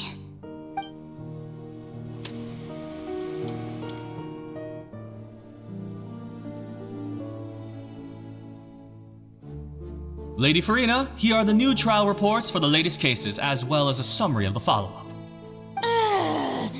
There'll be no need for that. I've seen them already. There's no need to go back over scenes I've witnessed in person before. Lady Farina, I've waited so long for this chance to see you in this manner. Indeed, my dear, loyal citizen. This joyous moment is an honor for us both. Lady Farina, we're detecting significant hydrological anomalies near Poisson. Understood. Keep monitoring.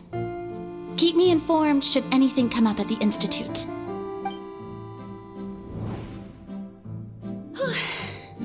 I don't think I let anything slip today. I must show the people that there is nothing to worry about. I just don't know when these days will end. I feel utterly exhausted.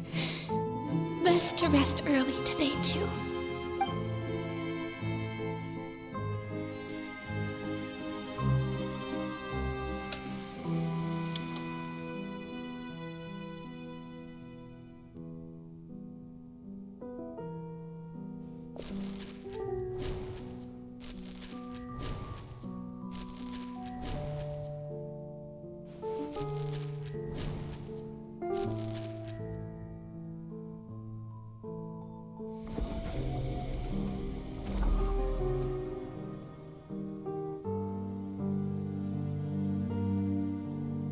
Lady Farina, it's like a dream being able to speak with you up close like this.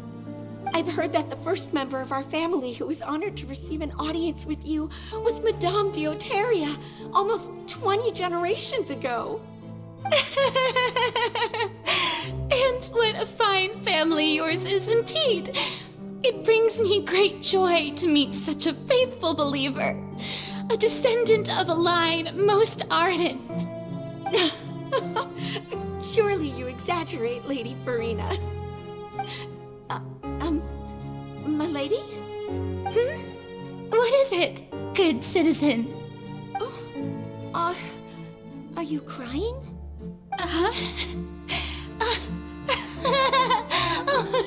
Really now? I didn't even notice. This must be the overflow of hydro from my person. Well, can't quite help being the god whose dominion is the waters, can I? No wonder. No wonder. A manifestation of your power, then. Oh, Archon, I am honored to have witnessed it. Honored indeed.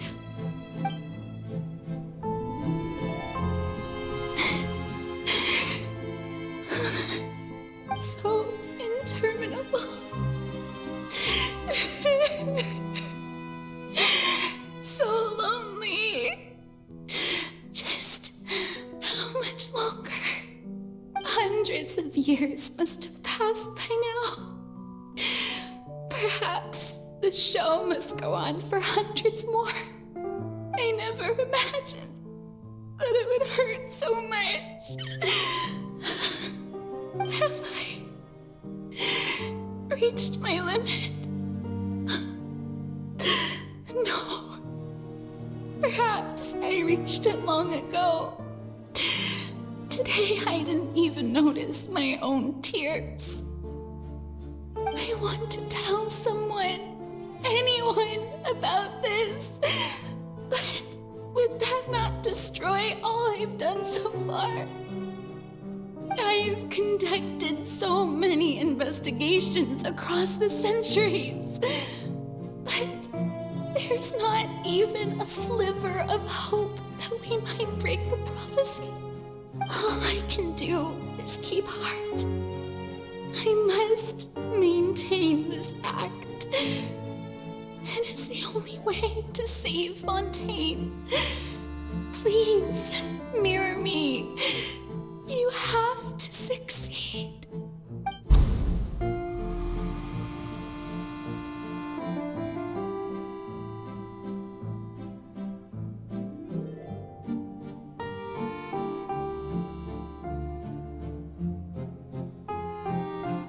Farina, you don't have to shoulder this burden alone. Although I don't know what you might be keeping from everyone, your people are more than willing to share your burden with you.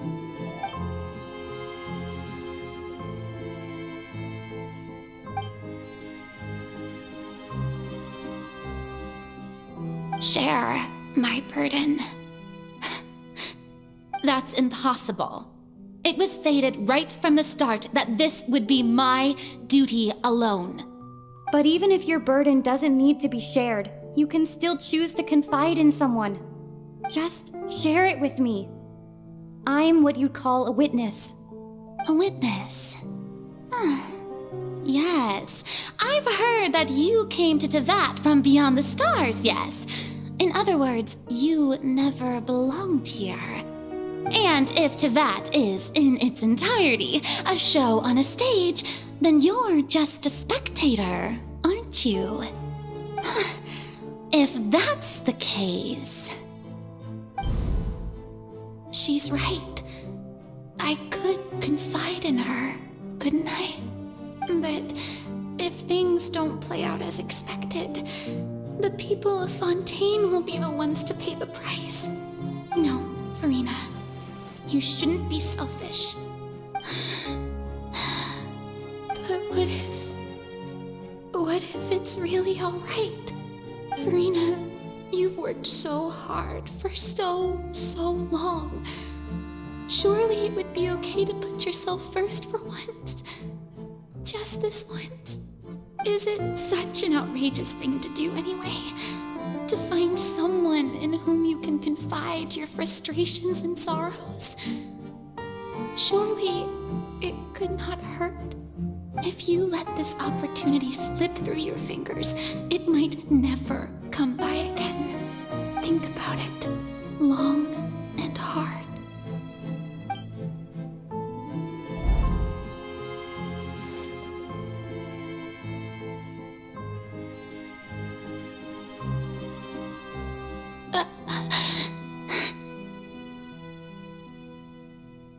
No, I have nothing to say. I am Farina, the Archon of Fontaine. Everything will surely get better. All you need to do, dear spectator, is to witness my performance until the curtains fall.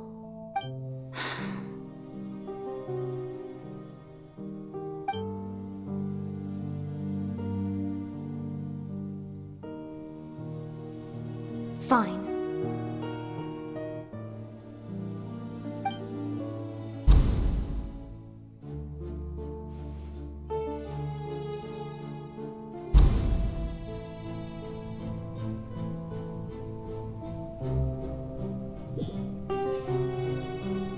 So even Farina doesn't know the truth? You've never once let her in on the full plan? Yes, it had to be done. To deceive the heavenly principles, you must first deceive yourself. She did very well. If she had let her resolve falter even once in these 5 centuries, Fontaine would have been doomed to the most tragic fate. It seems that trusting humanity was the right decision after all. I believe that I understand how your deception works, but that is only half the truth, is it not?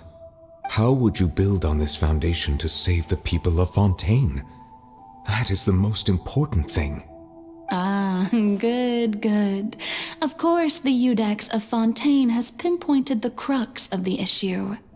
I'm sure you've long sensed that the Oratrice is no simple machine, yes? I've always suspected that it had its own consciousness, and Lenny did mention that he heard a human voice within the core chamber. It now seems that that person was you, hidden within the machine all along. Am I right?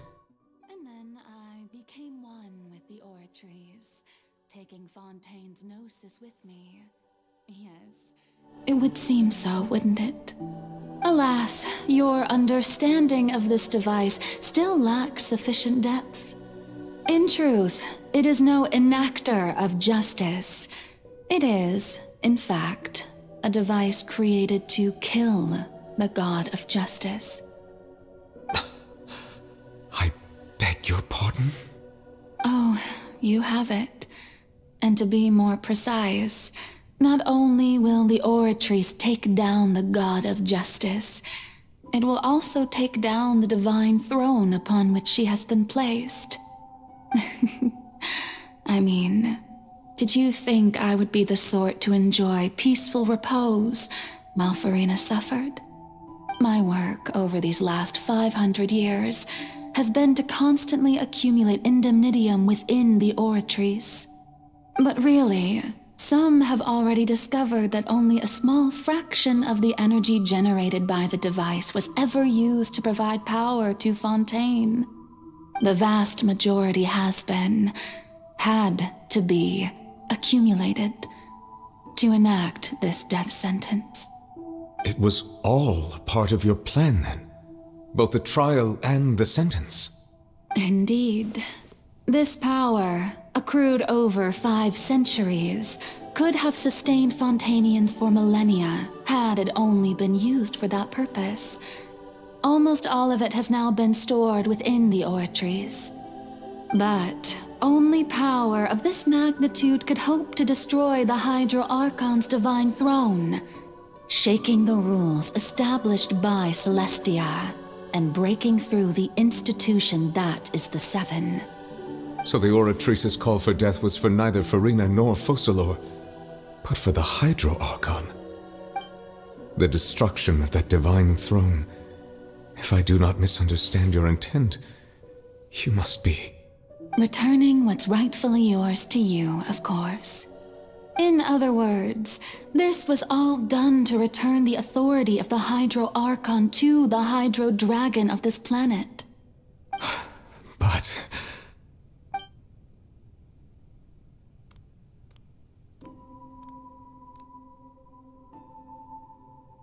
Oh, what? Getting sad again, are we?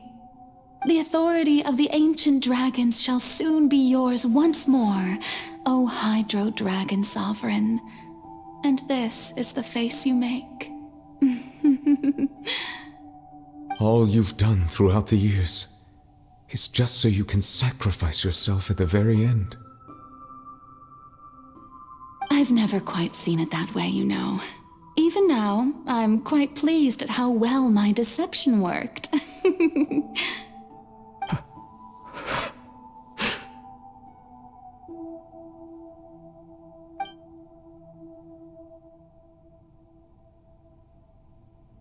Hydro Dragon, don't cry. I must say, had it been within my rights, I would have loved to judge the heavenly principles themselves. Were they not guilty of essentially the same crime?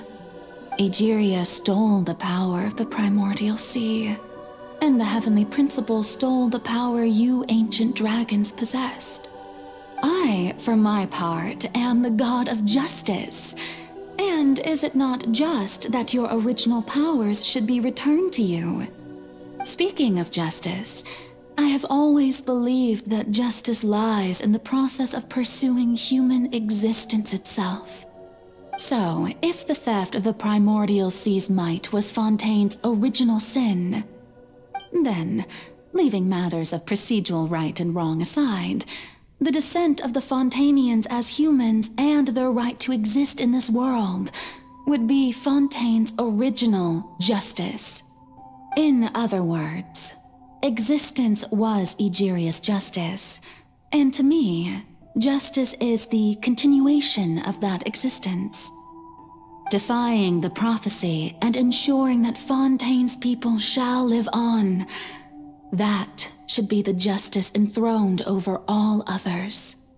At this point, we, whether it be myself or all other Fontanians, have shouldered the burden of this sin for far too long.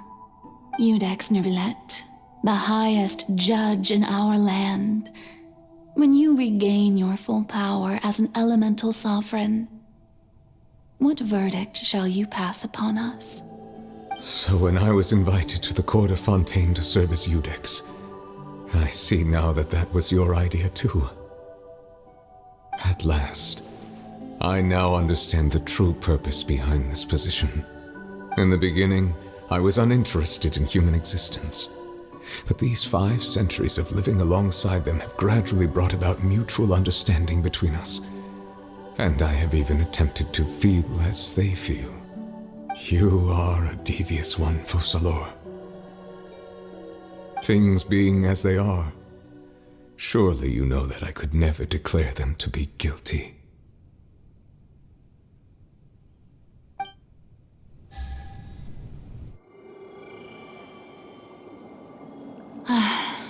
The hour of my execution is almost here. For the sinner, the curtain call has come. I know I may not sound it, but faced with death, I find myself a little afraid. Perhaps this is one thing both gods and humans have in common.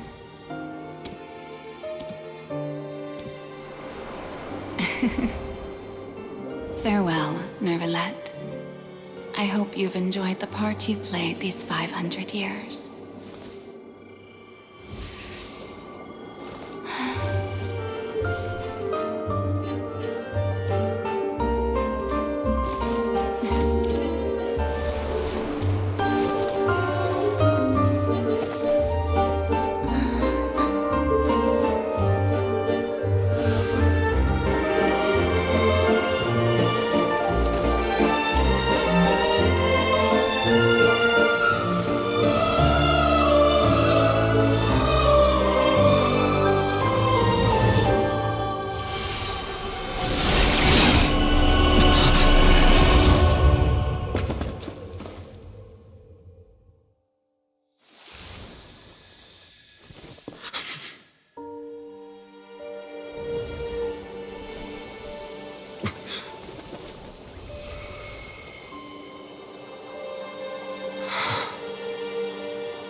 Codex Nouvellette, hereby declare, people of Fontaine, your sins are forgiven.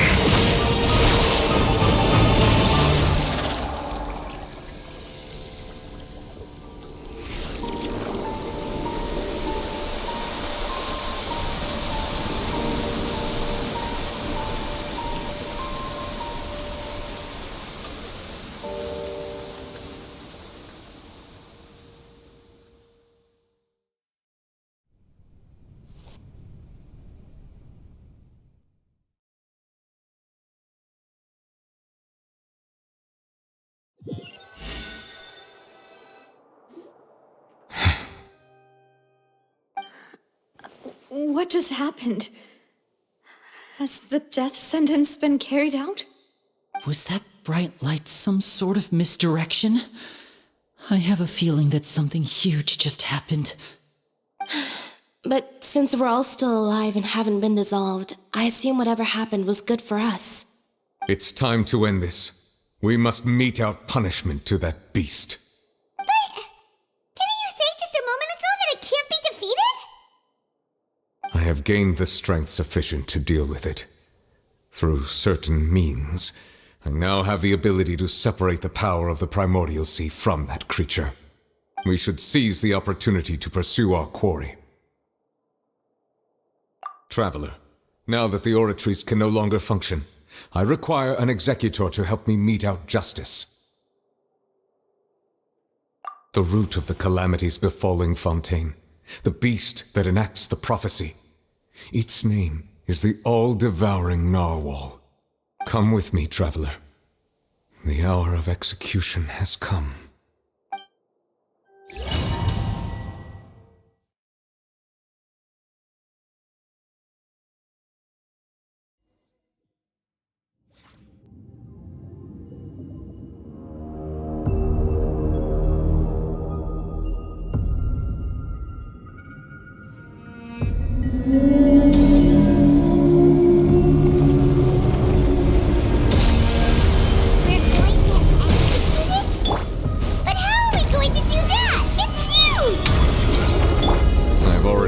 To separate the power of the away.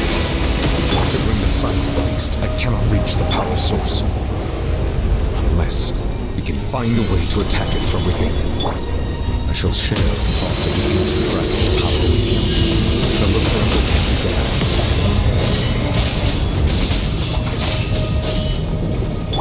I can feel its sorrow turning into hostility.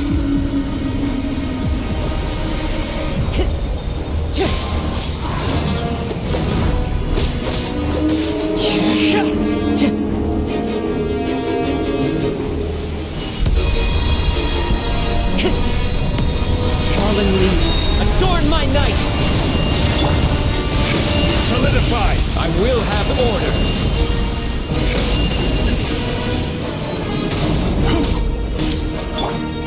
The all-devouring narwhal cannot resist its instinct to devour. Continue to trigger its hostility. Chance will present itself.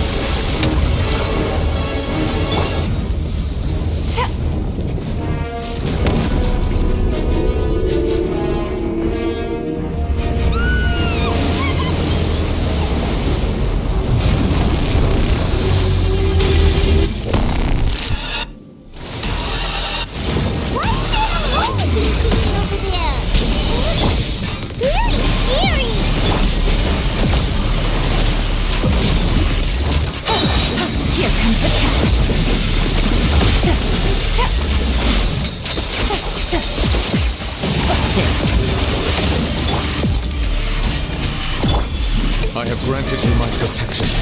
Do not fear. Seize the moment and use my power to suppress its root from within. Gather!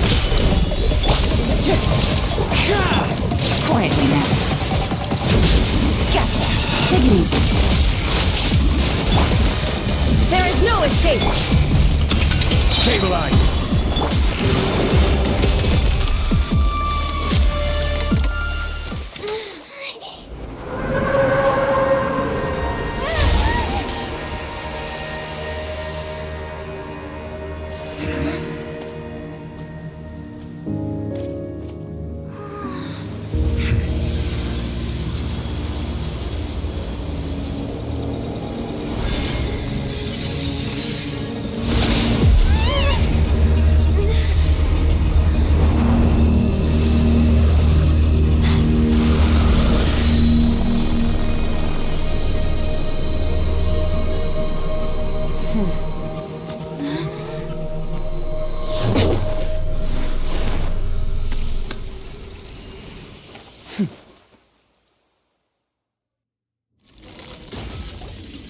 Thanks for helping with the cleanup.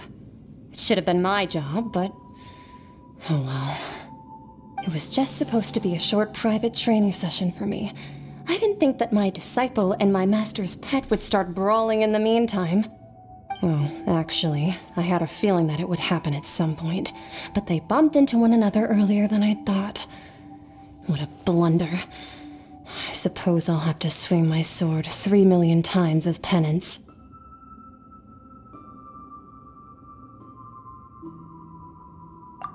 Power. Who are you exactly? Paimon has an idea. From what she said earlier, she must be Child's master. Skirk, right? It's just that he gave us the impression that she was the less talkative person. I simply did not have anything to say to the weak. But you, on the other hand, managed to defeat the all-devouring narwhal without using power from beyond this world. So you may speak to me as equals.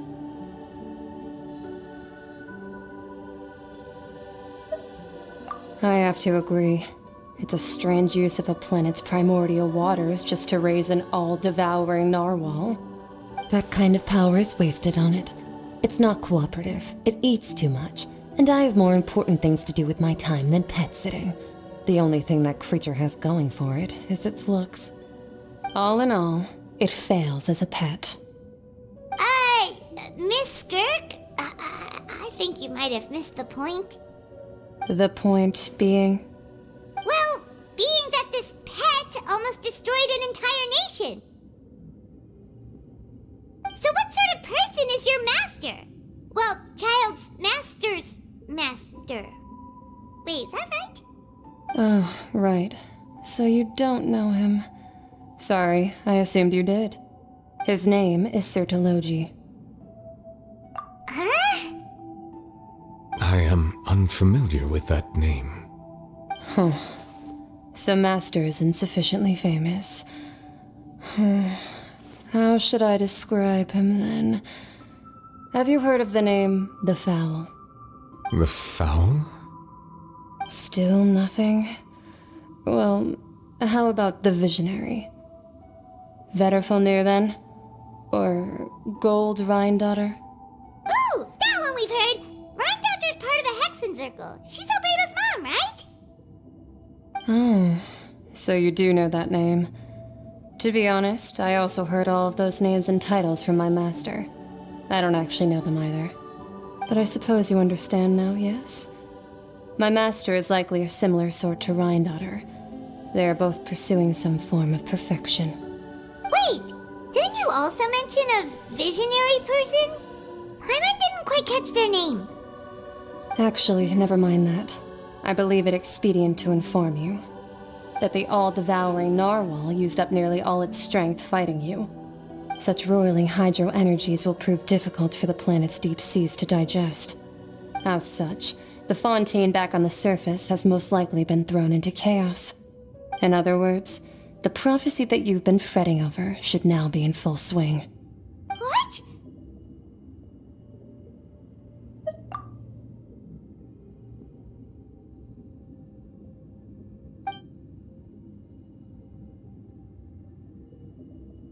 Not to worry. Focalor has already managed to deceive the heavenly principles.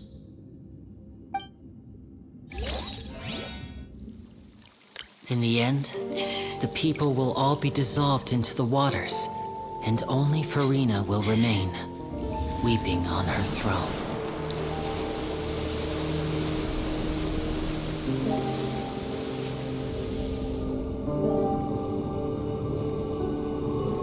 Only then will the sins of the people of Fontaine be washed away.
Initiate emergency rescue!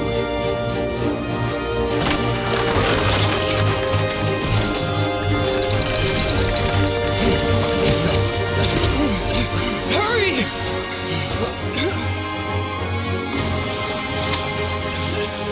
Hey, lend a hand!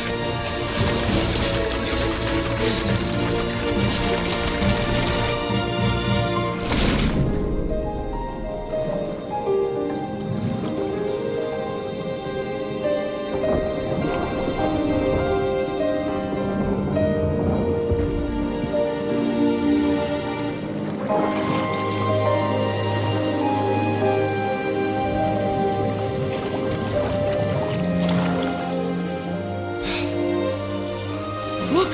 The water's receding!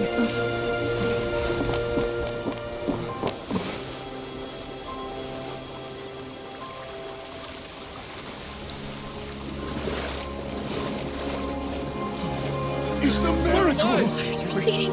We didn't dissolve. The prophecy was wrong. The prophecy was wrong.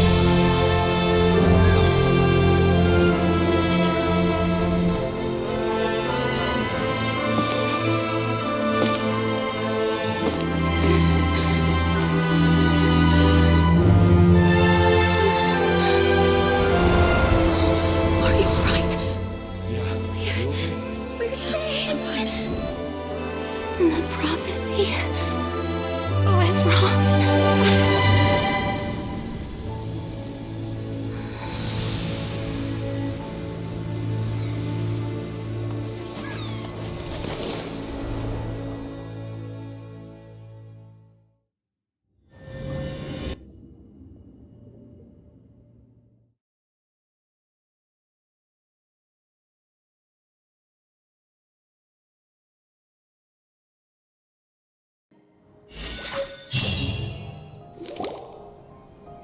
The soul renewed! The Spirit Rasula attacks post-disaster rebuilding. I recently visited Poisson to meet with Miss Navia, spokesperson of the Spirit Rasula, and we spoke about Poisson's present and future. Old soil can still give birth to new bloom, Miss Navia stated. Hope is like seeing a small cookie when you're starving late at night. You just need a little of it. Skyship Winglet, lunar brain of the Fontaine Research Institute. The various disputes that have arisen on account of Mr. Edwin have suddenly become a shield over the Institute, with Jurier turning out to be a once overlooked hidden gem. People always call the first researcher mad, but few know what to call the second. And should that latter person achieve a miracle, they would find it all the harder to find a word with which to classify him and his team. Wow! Paimon barely recognizes the people in the reports. Are those really Jurier and Navia? They sound like real big shots. What do you think? Pretty enthralling, huh? The Steambird's idea was pretty simple. With the disaster just having passed, we would print a free edition packed to the margins with good news to calm people down. The value for these big scoops lies in their inevitable follow-ups. We'll publish further reports and go into the stories behind those people. Edwin's assistant, Jurier, created a true flying ship, while Navia is leading people in the reconstruction of their home. I'm sure that these stories could draw even your well-traveled eye. Paimon's curious too! Wait a minute. Didn't we watch everything happen from start to finish? What's there to be curious about? And that's exactly why I'd like you to come conduct interviews with me. You're the best incubators of news, if you haven't noticed. And also, with you around, I'm sure I'll get to see that Duke. Are you sure? Hasn't he turned you down several times already? Oh, this time will be different. Come on, let's head to Poisson first, and then make a trip to the fortress. There are some things you'll only know when you get there.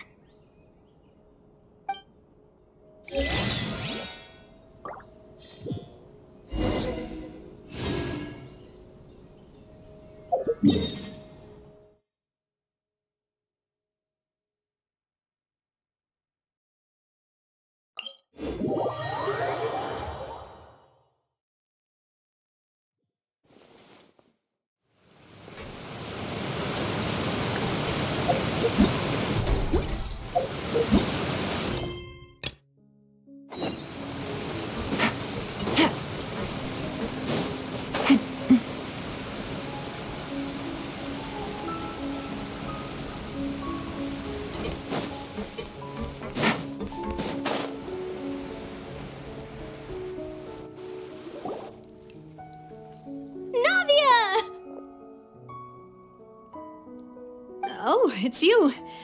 What brings you all here? Hey, we're just having a look around.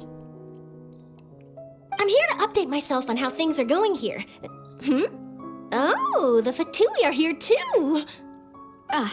Let me introduce you. This is Mr. Garunt Snežević.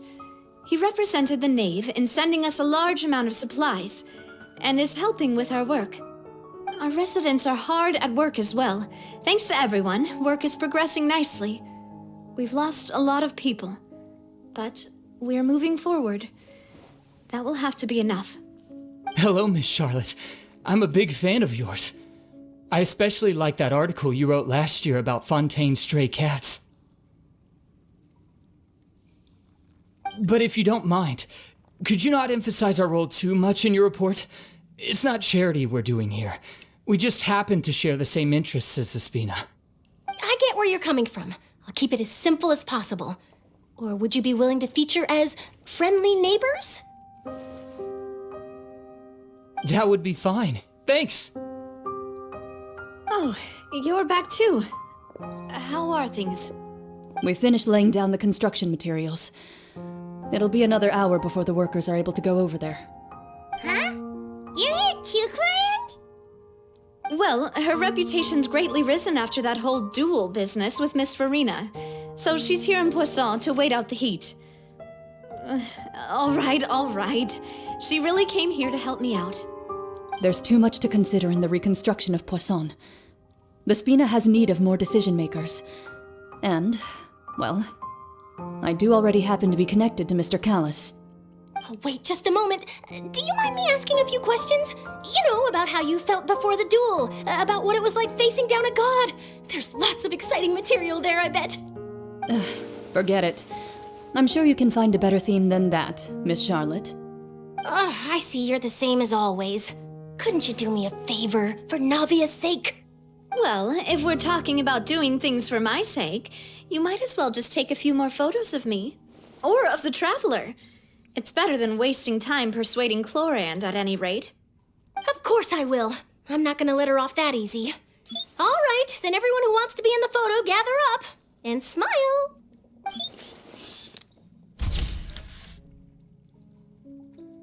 How did it go? Was it a good shot? Did Paimon look cute in it? Not bad. Your addition really helped the composition of the picture. All right, hang on a moment. Let me snap a few more shots.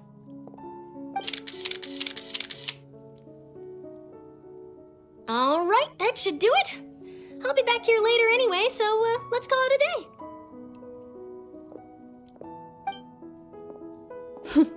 You're very quick. Speed is of the essence when it comes to the news, and freshness is the key. Also, not to brag, but I'm pretty good at building connections. Who knows? I might eventually get that interview with you after all, Miss Clorand. Wow, you really do have that never say die spirit. I'm impressed. I'll hazard a guess that this is how you got that interview at the Fortress of Maripede. Whoa, you're well informed. Let me make a guess too. I asked Sijuin who told Monsieur Nervillet, and he told you, right? That's a very complete information chain. In truth, all Monsieur Nervillet asked me was, when did the fortress become so friendly towards the media? I told him that it was best not to speak too soon. There's no guarantee that Ridsley will make a personal appearance. You're right. I've got to treasure every moment I have with them. In which case, I'll be making a move first. Stay safe now. And tell me if you hear anything interesting. I'll treat you to afternoon tea in exchange.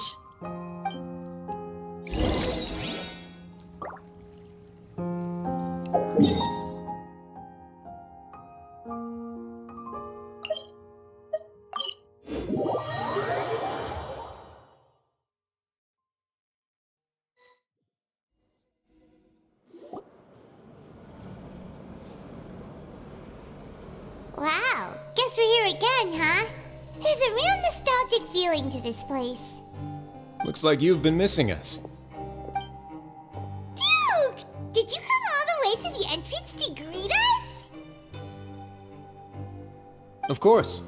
I'm here to welcome you and our dear Miss Charlotte whom our good head nurse recommended to me. It's an honor to finally meet the much-rumored Duke. Thank you for consenting to my visit to the fortress, sir. No need to thank me. But that said, I shouldn't be the focus of your interview. I trust you recall our agreement? Of course, of course. All right then, this way.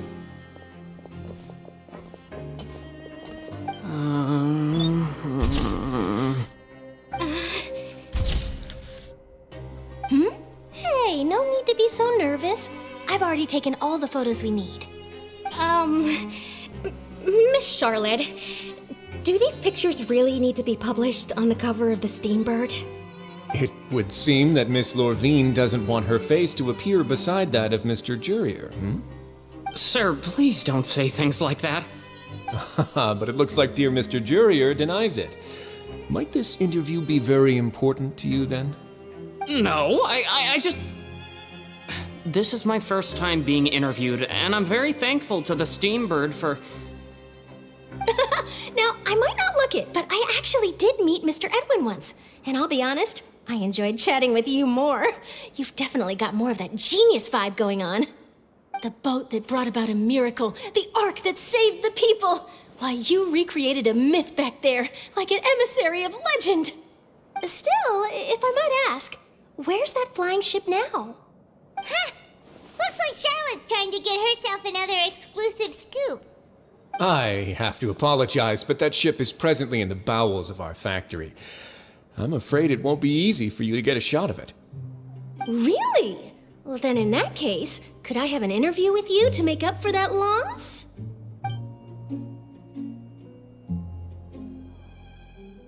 You already know my answer, I'm afraid. Best you interview our head nurse instead.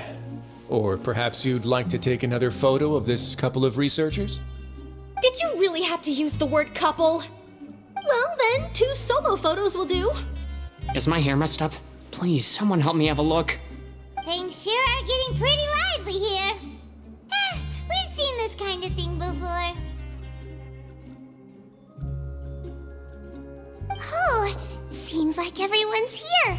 Would any of you like to try this new drink I came up with? Ah, Siegeween. Hey, Miss Charlotte. Why don't you, take some pretty photos of our head nurse? Sure. Come on, Miss Siegeween, over this way. Let's find a brighter spot. Huh? Sure. Do I have to smile? So, how have things been at the fortress?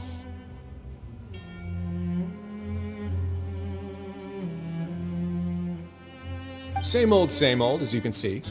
Fontaine's undergone some changes, but this place is still more or less the same.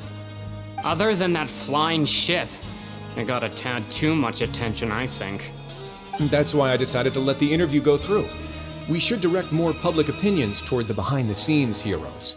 Am I right, Mr. Jurier? Miss Lorvine? You're too kind, sir. I believe that you too should have your day in the sun. Not that you would want that, just pity. I'll just leave the spotlight to you two.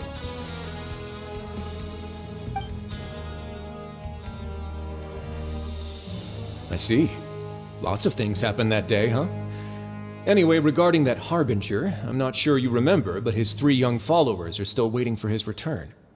He sure did win them over, huh? I'll tell them that there's good news and bad news. The good being that their boss seems fine, and the bad being that they must face extended sentences for abetting his escape. Oh, actually, what about you? Are things gonna change for you too? What change can there be? The fortress will keep chugging along, and so will my duties. As to what Miss Farina's departure will mean for the nation, and if our laws and governance will be transformed, we'll leave those to the folks in the overworld. Hey everyone, the photo shoot's done. Good. In that case, let's call it a day here. Thanks for your cooperation. Come on, Traveler, let's go. Till next time, everyone. There'll be a next time? Maybe. Who knows? I might write a story about the underwater factory next time. Until then. All right, last stop, the docks.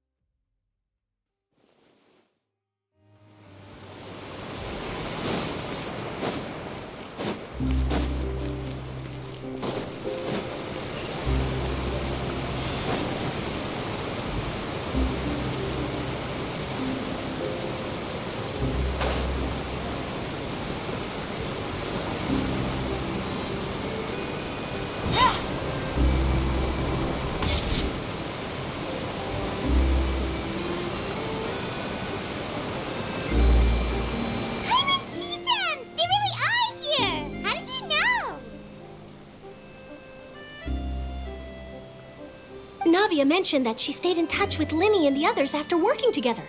Apparently, they've been at the docks distributing these strange pockets the whole time since. Traveler, Paimon. Ah, and Miss Charlotte, too. Would you like a magic pocket? What sort of gadget is it? It's a wondrous bag that can be used to carry many things. The water level has returned to normal, but if you see any of your things floating around, you can use this to carry them. Or you could trick a friend into doing it for you. Trick a friend? I wonder which of my friends would fall for that.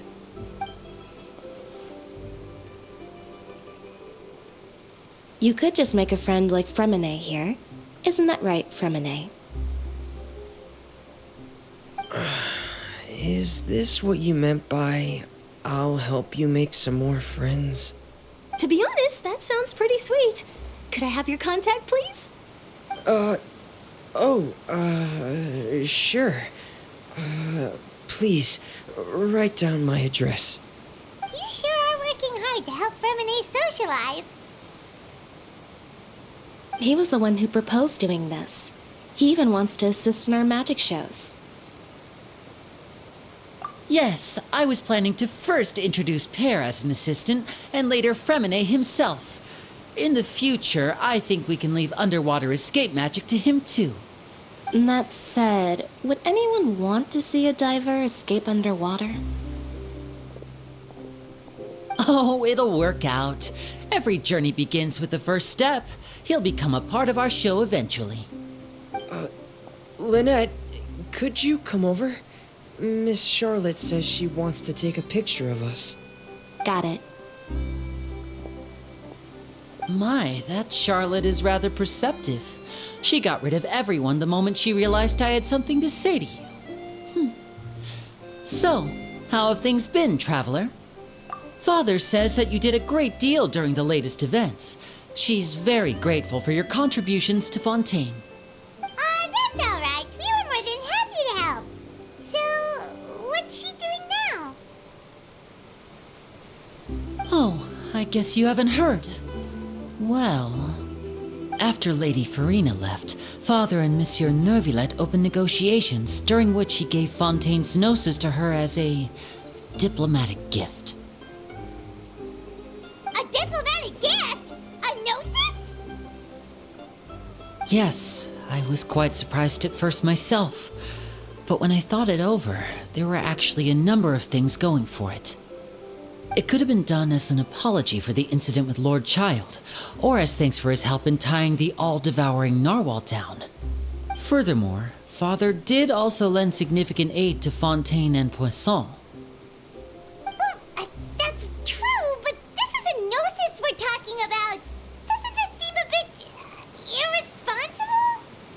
I would agree, but I've also heard that it seems that Monsieur Neuvillette has had a significant change of heart regarding the matter. So there's some reason for this that only Neuvillette knows about? I suspect you'll have to ask him about that yourself. Ah, yes, speaking of which, I did see him strolling around the entrance to the Fortress of Meripede a while back. Isn't he real busy and stuff? Paimon didn't think he'd have the time for that. But back to the topic. The gnosis was given to the knave, right? What about Child? They say that he's returned to Snezhnaya to recover from his wounds. I hear that the recent disaster really did a number on his health. that's true. When you think about it, we've had loads of run-ins with the Fatui. To think we'd be allied with them this time. So shocked by such a simple switching of sides?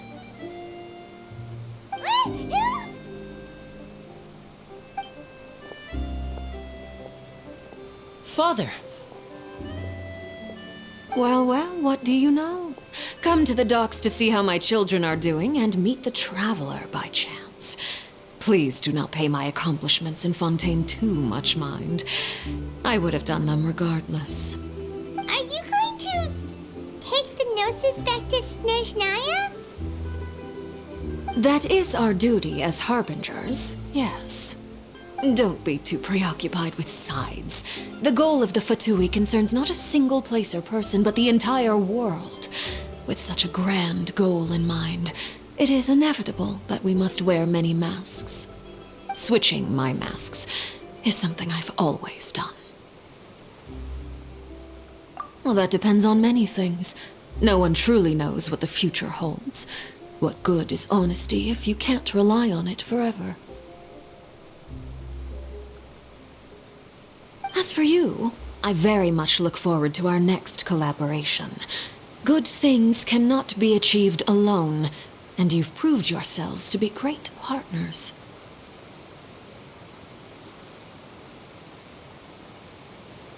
A vision? All right. I'll remember to return it. Thank you for keeping it safe for him this entire time. And that's a wrap for me. Huh? You're... Greetings, Miss Journalist. Hello. If I'm not mistaken, there are diplomatic channels I'll need to report to take a photo of you.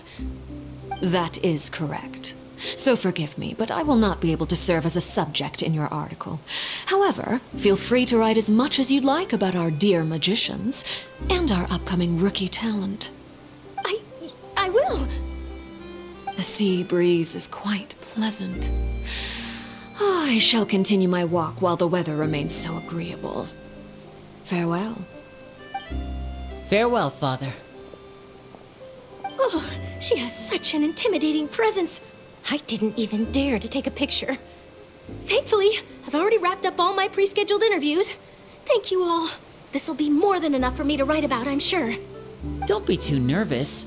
Why don't you take a magic pocket before you go? Here, Traveler, Paimon, you take one too. To move things about? That's right. Funny. I was giving out magic pockets when we first met too.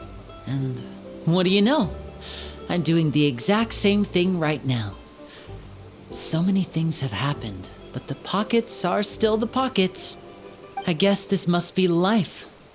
We will all follow our own paths, and serendipity will lead you to your fated friends. All right then. We'll be handing out pockets in some other districts later, so we'll get going now. Have a good day, you two.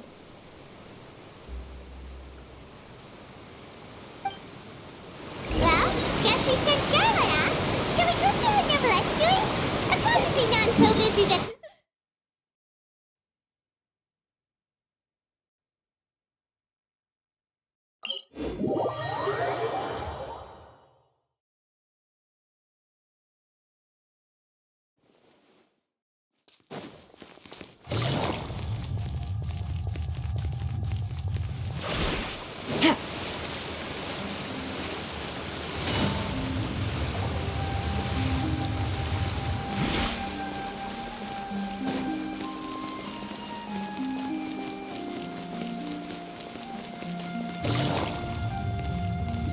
The entrance to the fortress!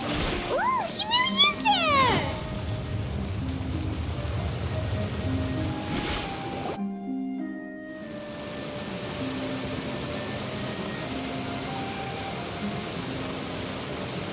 So, you really are here, Neverlette!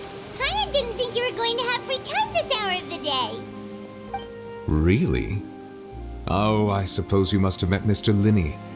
He took the time to greet me earlier when he passed this way. In any case, you came at a good time. I was just considering reaching out to you to set up a meeting. so I may explain some things that I haven't had the time to before.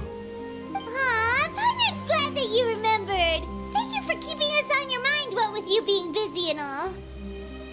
Alright, let's have it then. How was Fontaine actually saved? The whole business is still quite the mystery to us. It is strange how words can often leave a bitter taste in the mouth when it finally comes time to say them out loud.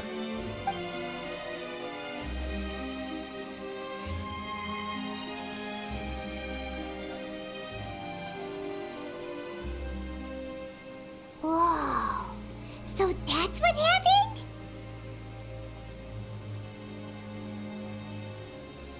Focalor destroyed the divine throne of the IArchon and restored your power to you, transforming you into a fully fledged elemental dragon sovereign. But Paimon still doesn't quite get what you did to save the Fontanians from dissolving. For me, the authority of the ancient dragons refers to absolute control over the hydro element. Fontanians were incomplete humans born of Egeria's use of the power of the primordial sea, with constitutions similar to that of mimics. But so long as those primordial energies remain within them, I could use the ancient dragon's authority to grant them true blood, after the fashion in which life was first brought into being on this planet. In other words, when I gave my verdict, Fontanians became true humans, and thus would naturally no longer be dissolved by water from the primordial sea. Focalor must have counted on you to make that decision as well. Your verdict was the key to making the prophecy appear to have come true while saving everyone.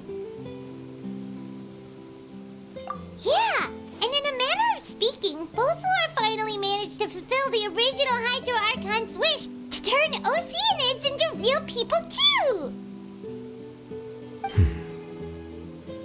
It seems from your expressions that you still have more things you wish to ask. Ask away. I will tell you the truth as I know it.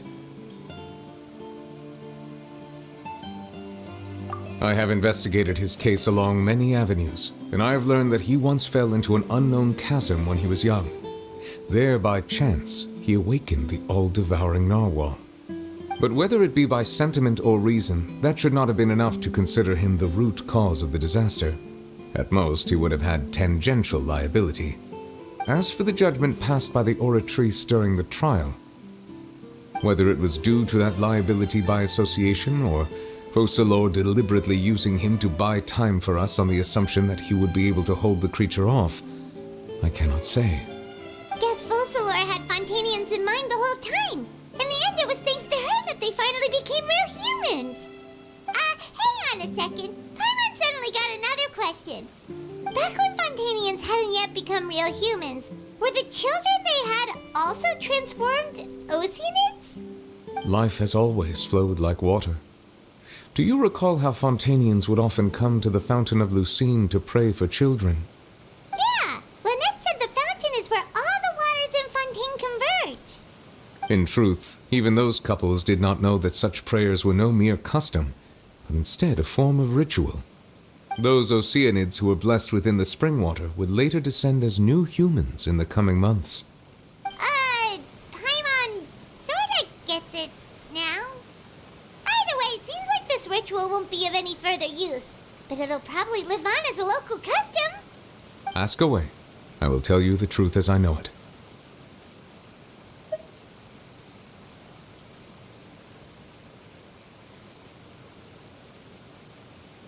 Yeah, about that. Risley said Farina has already left. What's that all about? Ah, Lady Farina. The people are only aware that her death sentence has not been carried out. She abdicated the post of IArchon and left affairs related to that title to me, before leaving the Opera House. I related Focalor's words to her faithfully and completely. After hearing them, she seemed neither saddened nor comforted. She simply said that she was tired and needed to rest. Having said that, she then packed her things and moved out of the Opera House, not unlike how an ordinary person might. But she's still got a place to stay, right? You need not worry.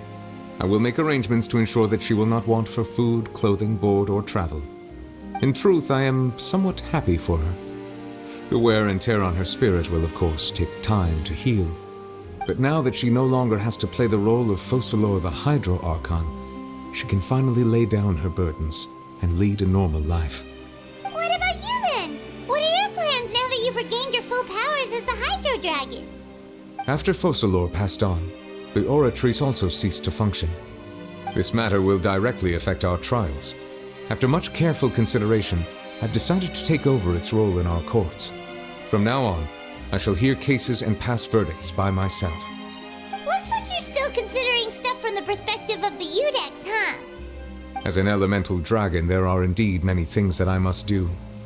But this power and this duty, in a manner of speaking, you could say that both were granted to me. As such, before I attend to my other responsibilities, I must first and foremost continue to serve Fontaine as its highest judge. The duty of the Hydro Sovereign and the duty of the Udex shall coexist within my person. Additionally, the IArchon's departure has brought about another problem, which is that the Opera House shall no longer produce indemnitium. That's true. That power was derived from the people's faith in the IArchon, wasn't it? Wait, but the various mechs and machines in the city are all still okay. Where are they getting their energy from? As I am now, I have full command over New Musia, and it can serve as a complete substitute. Another reason why I cannot quite leave Fontaine immediately. Wow. This ancient dragon's authority stuff is really quite useful, huh? Ask away. I will tell you the truth as I know it. Oh, that's right! They say you've given it to the knave as a diplomatic gift or something! Leaving aside their intentionality, the two Fatui Harbingers have indeed done much for us during this crisis. Their sole remaining goal in Fontaine, at least at this point, would seem to be the Gnosis. The Oratrice has ceased to function. The IArchon's divine throne is now no more, and I do not need the Gnosis's power. As such, it has lost all meaning for Fontaine. If the Fatui have impure designs, then we might as well accede to their request now, and avoid unnecessary conflict. What complicated considerations! Paimon thought you were just giving it to them out of gratitude to the knave and as an apology to Child. Ask away. I will tell you the truth as I know it.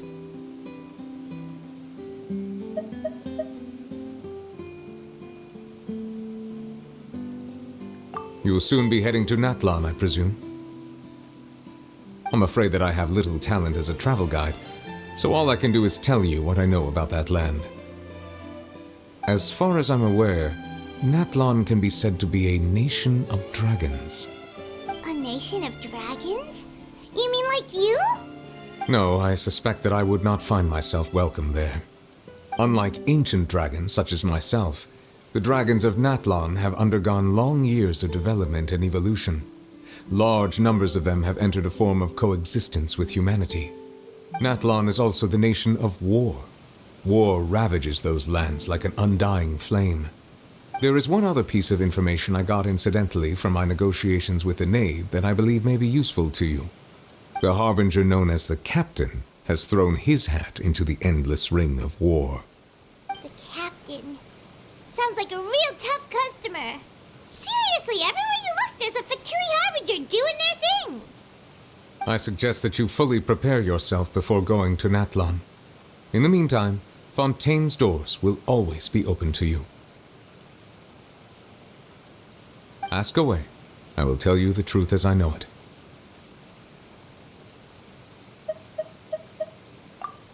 Hang on a sec. Paimon's still got a question about the Gnosis. When we spoke to Linny earlier, he mentioned that your attitude towards giving away the Gnosis had clearly changed. We guessed that there might be some reason for it that only you were aware of. No wonder the House of the Hearth is the Fatui's intelligence division. They are certainly sharp. So regarding this specific issue, I was just getting ready to share something with you. What is it? In truth, I exchanged some further words with that lady named Skirk after sending you two back to the surface. It went something like this.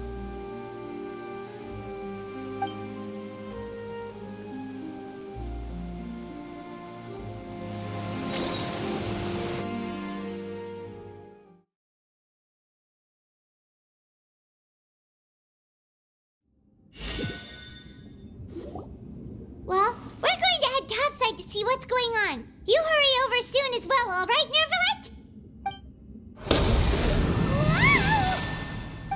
What next? The all-devouring narwhal isn't here, so I'm no longer getting any interference.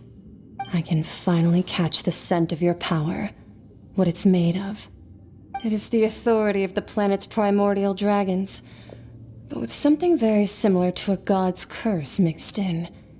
It's quite a novel blend. I'm sure I've encountered something like this before. What was it again? I do not know what you speak of. Of course. How could I forget? You should have the remains of the third descender on your person, yes? Remains? I've never heard of any such thing.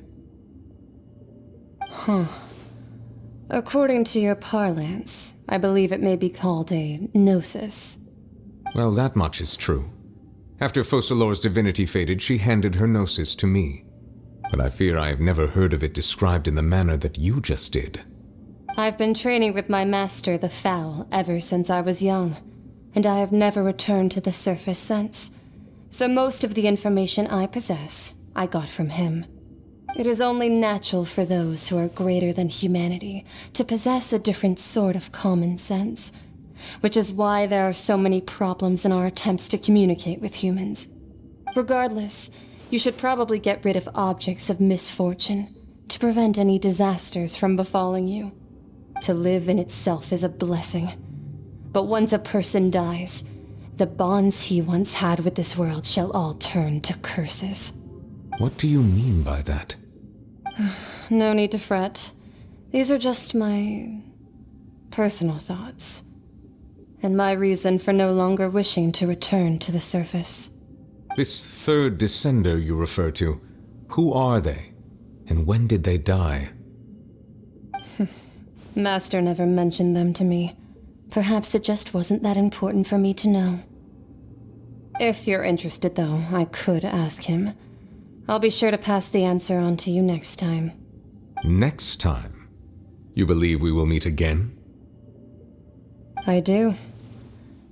Wait. I have a disciple of my own, don't I?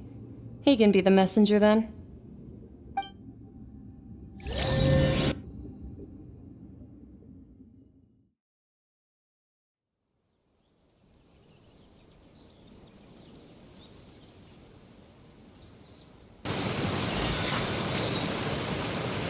That's what she told me.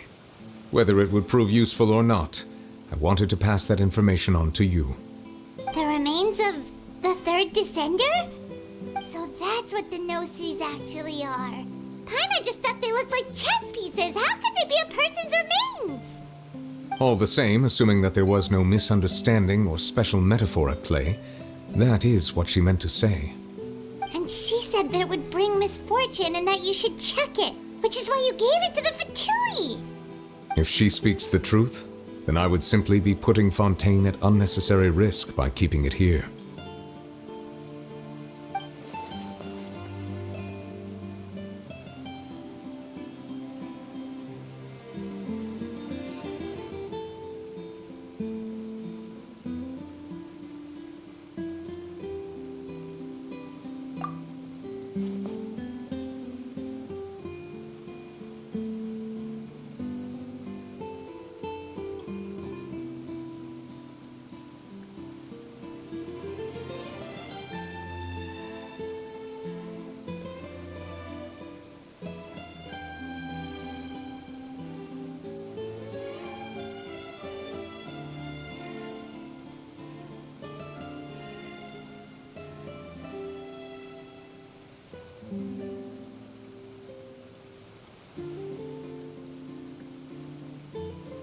I had guessed that you might already be familiar with this concept, but I did not expect you to be one of them. That means that the Gnosis, which are exceedingly element-compatible and can even enhance elemental abilities, do indeed come from the third descender. I wonder, does your body also possess similar properties? Like being able to use elemental powers without a vision. That does sort of count as special compatibility, right? No, let's not think about this stuff right now. It just feels creepy. Comparing the Traveler to the dead Third Descender and all. That's what you say, but this topic still feels like bad luck. Once Child recovers, let's get some more answers out of him. Or go look for his master and get the answers that way. I too believe it unwise to make too many blind guesses when information is lacking. The same is true of being at court. All right. Whatever the case, it seems like the crisis here in Fontaine's over for now. Yes. All of Focalor's efforts were for this moment as well. But she sacrificed herself in the end as a god, and she suffered through all those years as a human. Was that really what she wanted? I suppose that would be the mystery of a god's will. I suspect not. But once in a while I too would guess that if wishes were like the clouds in the sky, they will one day return to the earth as raindrops. Life flows like water, and rain is the final answer. The water levels may sometimes tilt one way or another, but the rain falls fairly upon all. And what ultimately is the difference between the rains that fall upon all of us?